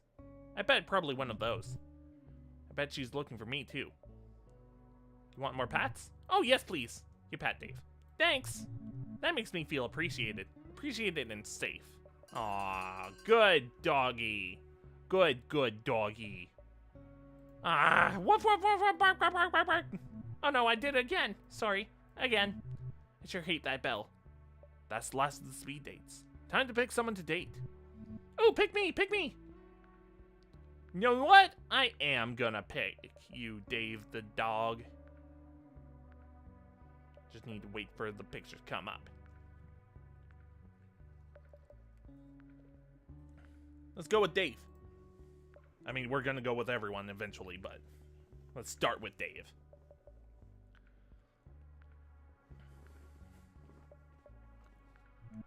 You came. I knew you'd come. Are you still liking this place? I'm starting to love it. Wow. But I thought dogs went to heaven. Oh, we do. But we can come and go, as we please. There's a doggy door. Oh, I love it. That's thoughtful. Oh, yeah. They think of everything there. Can we go for a walk? Up on the surface? That sounds like fun. Oh, boy. It will absolutely be so fun. I want to take you everywhere. All my favorite places to smell. What about Miriam's wisp? Oh, yeah. Miriam's wisp. We have to find her. Good thinking. If we hit up enough spots, we might find her wisp. Where could she be? A place we've already been. She's a wisp. She's drawn to familiar things. The good park? The good pet store? The good couch? One of those, probably. Pet store. Yay! I love the pet store. Dave leads you to the pet store a ways into the nearest town. The store is called Pet Your Bottom Dollar. That is such a good name. Holy. That pun might be the scariest thing in this game. What? No, that's an awesome... No, that's not scary. It's well past midnight and this pet store is closed.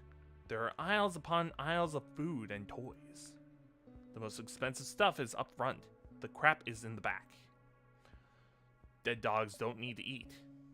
Still, Dave seems pretty excited when he sees all the cans. Let's find some treats. Dave, focus! Dave finds an aisle with treats in open air. The container is low enough for most living pups to reach. Oh! Can I have one? Please, please? You pick.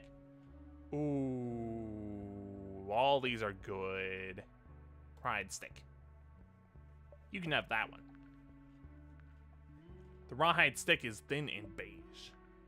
Dry rawhide wrapped up tight like a long cigarette.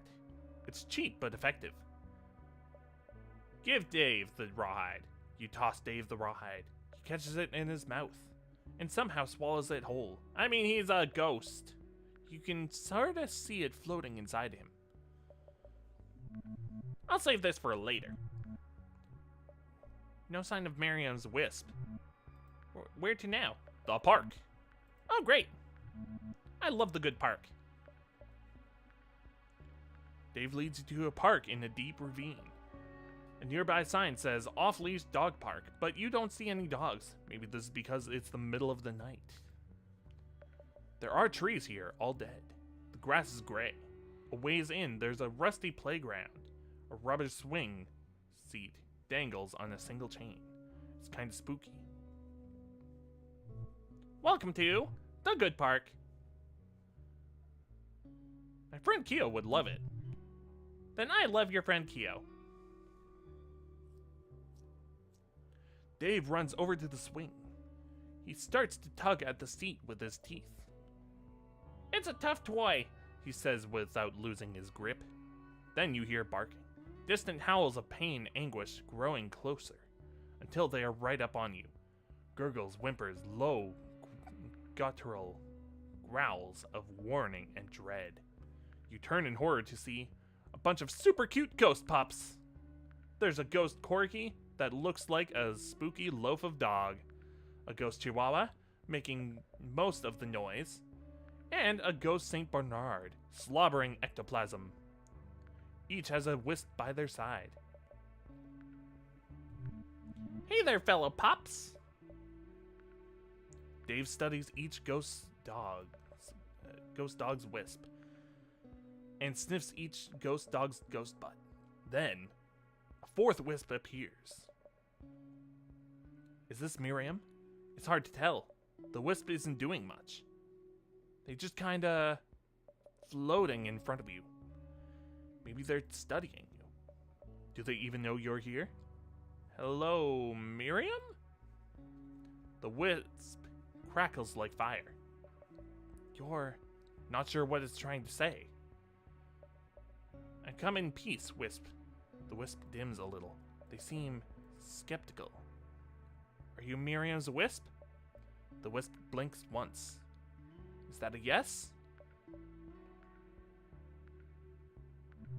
Miriam! There you are. Miriam's wisp seems excited to see Dave. I'd like to meet a friend. I'd like you to meet a friend. No, I haven't replaced you. Miriam flickers cautiously. See? A friend. Miriam's flickers and flashes. She'll get used to you. She did need some time. I'm happy we found her. Me too. Miriam seems regretful. She says she's sorry for running away. Miriam vibrates and flickers a bunch. She saw her old car and chased it out in instinct. Before she knew it, she was lost. So she came here. Dave yawns. We've been up all night. I'm beat. I think it's home time. You're a good dog, Dave. Thanks for saying that. You're a good human. I'm glad we met. Let's go for another walk soon. Bye, Dave. Miriam flickers. That is a good doggy. I have sometimes thought of as the final cause of dogs having such short lives, Sir Walter Scott wrote, and I am quite satisfied it is in compassion to the human race. For if we suffer so much in losing a dog after an acquaintance of 10 or 12 years, what would it be if they were to live double that time? For Charlie Mucho Grande and all the dogs who made our lives better. Thanks for being good pups. Aww. Dave was a good boy. Dave was the best boy. Alright, we still have 2 more dates. You return to the shores. Speed dating is all done, but there are still ghosts here.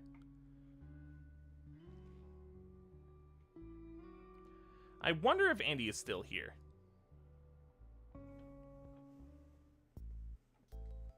Speed dating has wrapped up for the evening. Is it even evening? It's hard to tell down here. Either way, you spot Andy. Not an easy feat in their current state. Salutations. Think I've stabilized? Good thing too. For a hot minute, it was touch and go. Uh-oh.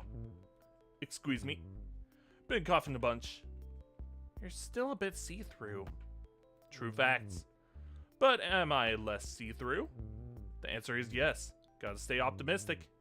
In the face of my ailment, this persistent opacity. Maybe your body's trying to tell you something. Telling me what? To lay off the partying? That's like saying, I need to stop existing. Weak. Kinda want to keep existing. Oh no! I think I'm getting all existential. Made it worse somehow. Like, maybe the more I think, the less I matter? How do we fix this? Clearly adding stuff helps. Party garb, particularly. It strengthens my vibe. Like, if this lay is a +2 party, and the bikini is +1, maybe adding the right fashion will make me 100? 100% Andy? Is it cold in here? Suddenly I want a shawl. Does anyone have a shawl? What about beads? Beads! Good call. I'll look so dope. How do I look? Pretty dope. Heck yeah. Wait, something's happening. Hey! Oh. Oh no! No, what do I do? I think I'm gonna hurl. Put something on. I don't have anything else. Try dancing? Dances a bit. Nothing happens. Andy danced a lot. Nothing happens. Lose the lay. This is even worse. Feel my bones fading somehow. It feels like the empty in the room. Abject loneliness. Oblivion, bruh. Oblivion. What do I do? What do I wear? Just lay in bikini? Lay in bikini? It's worth a shot. No! With the last bit of its strength, Andy switches it up. Oh, okay. Am I fixed? Server says negatory. Farewell, brah. It's been a slice. No! Pick up the cool shades? Pick up Andy's cool shades. Try to put them on Andy? You hold them out in the air, where Andy was standing. They drop to the ground. No, Andy! This didn't exactly end well, huh? I'm sorry. Please don't think this is your fault. Every party has to end. And this party, well, this party's over. It's probably time to back away slowly. And try to forget what happened tonight. Oh no! You don't have to go home, but you can't stay here. No, Andy! No!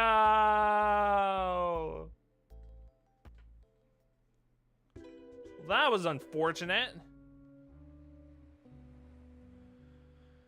Well, we have one left.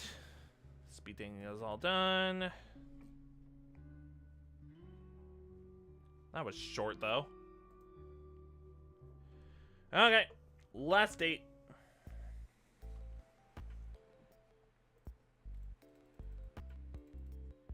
When you finally find Agatha, she is floating in the air off the beach overlooking Brimstone Bay. Looking out over the water, she is a shadow even in the dark. I thought you'd choose another. There is a dog, after all. People seem to enjoy dogs. There is something about you. Is it my sunny disposition?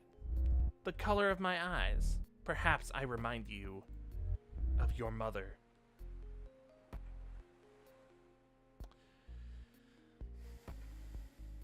Wow. I know this game didn't mean to be like that, but wow. Wow. Like, the game couldn't possibly know. Did you just make a joke? Did I? I apologize. I will try not to do so again. Wow. That is nice of you to say, but you'll forgive me if I do not smile. I have had significant dental work. What should we do on our date? I suppose you are wondering about this stake in my heart. Perhaps you think if you earn my trust, you can be the one to finally remove it. I'd rather go bowling. I'd prefer a swim. Thank you for understanding. This stake is my burden, but it is a burden I choose to carry. I can take it out whenever I want. Observe. Oh! It is not that I need the stake. It is simply a part of me. My current state is because of this stake. I was born with it. I am not whole without it.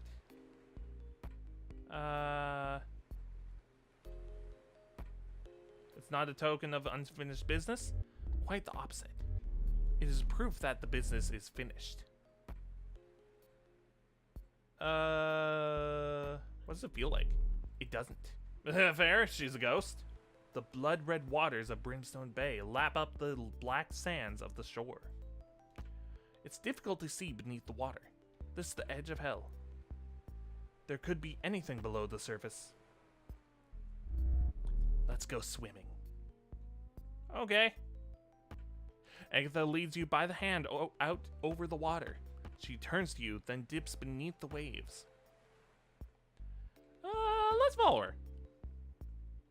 Oh, as you move through the water, you feel the water move through you. Beneath the surface, everything is thick and crimson. It's impossible to see more than a couple feet in front of you. You feel what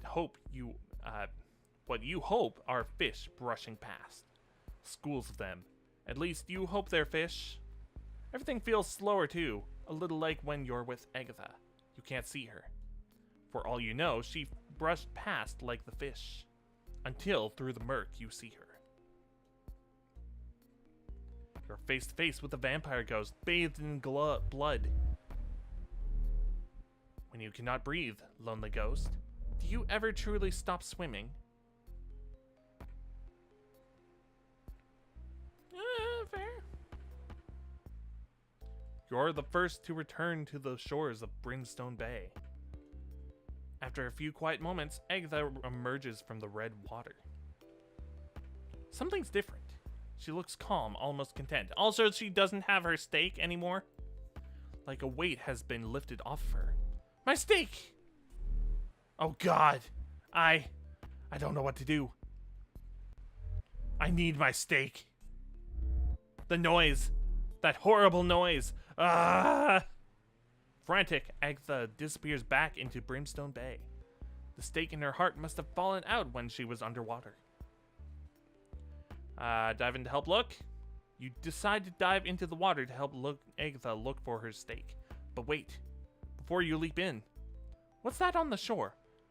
By some miracle, her steak washes up on the beach. You pick it up. The steak has been with her for so long, but only seems to cause her pain. Call out to Agatha. You call out to Agatha. There is no response. You dive into the bay. You try in vain to spot her beneath the crimson waves. You see nothing. As your calls for Agatha are muffled by the water, as thick as blood. When you finally emerge once more from the bay, Agatha's steak is in your hand, and it's suddenly so quiet, as if time is standing still. You wait there for a while longer. She doesn't come back.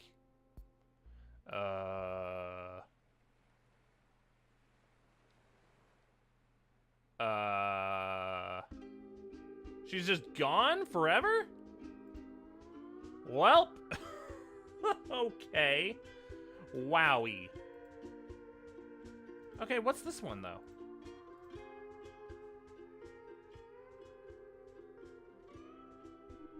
The speed dating is over.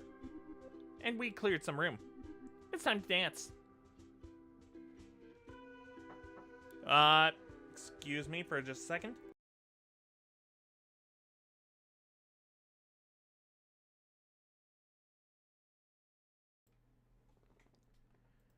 Good thing we're wrapping up in just a moment. The waterfront looks different now. Strings of yellow lights hang between posts in the sand. The tables have been cleared away. In their place, a wooden dance floor is laid out on the beach, as if ghosts needed a place to plant their feet. The place is packed with ghosts. Many are familiar faces. As the music plays, there's nothing left to do but... Yo, we can dance with one of them! Oh, dude. Oh, I kind of want to dance with Dave the dog. Yeah, I want to go... I want to dance with Dave. Best dog. A familiar pup spots you from across the dance floor. He wags his tail when he sees you. Best dog. Hey, hi. It's me again, Dave the dog. The wisp of Miriam the human appears by his side. She fizzes like pop. Miriam says hi to you. Nice to see you both again. You are a good human. See, Miriam? I told you. Miriam's wisp crackles pleasantly. You must be happy to be reunited. Absolutely. Definitely. Tail waggingly. Miriam's wisp sparkles. We have a bond for sure. When she was far away, that bond sure stretched. But it'll never break. But it's not all of Miriam. That's true. But it's part of her. And that's all I need. The rest can wait. I want Miriam to live her life. Aw, that's so sweet. The longer the better. I hope she lives to be 12. That's not, Maybe even 13. Wow. That's 91 in people's years. What will you do in the meantime? We'll do so much. Sniff out the best spots. Talk to all the ghosts. I have so much to learn. Now that I can talk, it'll be a whole new chapter. They say all dogs go to heaven. Heaven for me can be anywhere. As long as I can have pals. Aww. You're a good dog, Dave. Thanks for saying I'm good. I want to know I'm good. You're such a good human. So hearing I'm good from you, well, I trust it's true. I am good. A good dog. Miriam's wisp flies over to the water's edge. She makes loops in the air as she goes. She wants me to chase her. I gotta go chase her. Thanks again for everything. I'll never forget you, my other human. Let's go for another walk sometime. Dave barks and wags his tail as he tries to catch Miriam's wisp. She dances above the red sand, barely out of reach. What a good boy.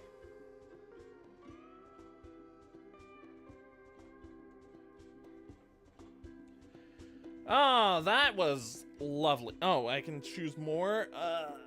That's so many choices, though. I think I'm good. I think I'm good. Oh, hello. You're going then? That's too bad. I was hoping maybe we could talk. I'm glad to see you, to be honest. When we first met, you really, kinda, made an impression on me.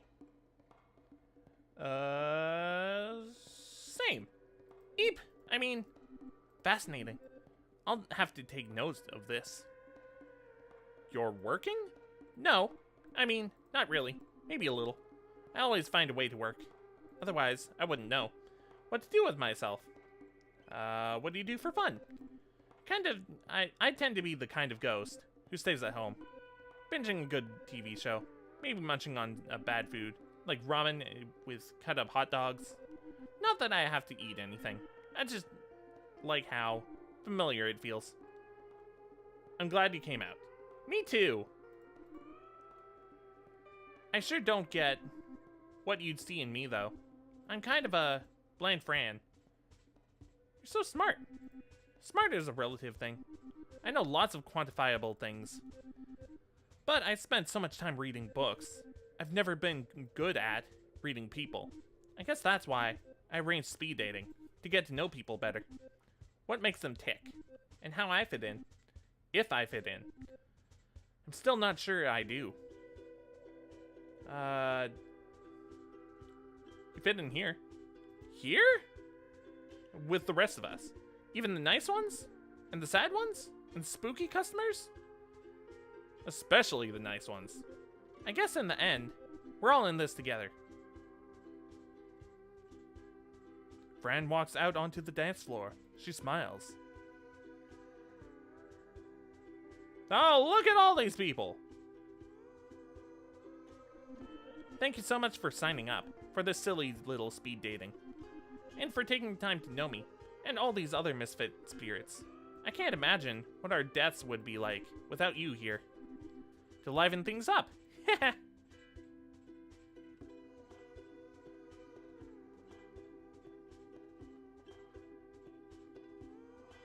Oh, this was a good game. This was a nice, wholesome game.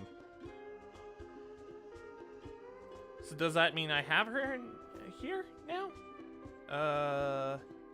Gail. Oh, that's great. Okay.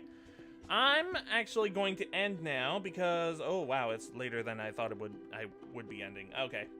So yeah, this was a lot of fun. I'm going to quit now. And let's move on down here and boop. Okay, so that was a lot of fun. Both of those games were good. I guess I can mark them both as beat. Cool. So yeah, next stream is tomorrow, and we're gonna be continuing Castlevania Symphony of... Whoa, that was weird. But yeah, we'll be continuing Castlevania Symphony of the Night tomorrow, and yeah, that's all I have to say. Thanks for watching, and I hope you have a lovely day. Let's move on to the end screen. Bye.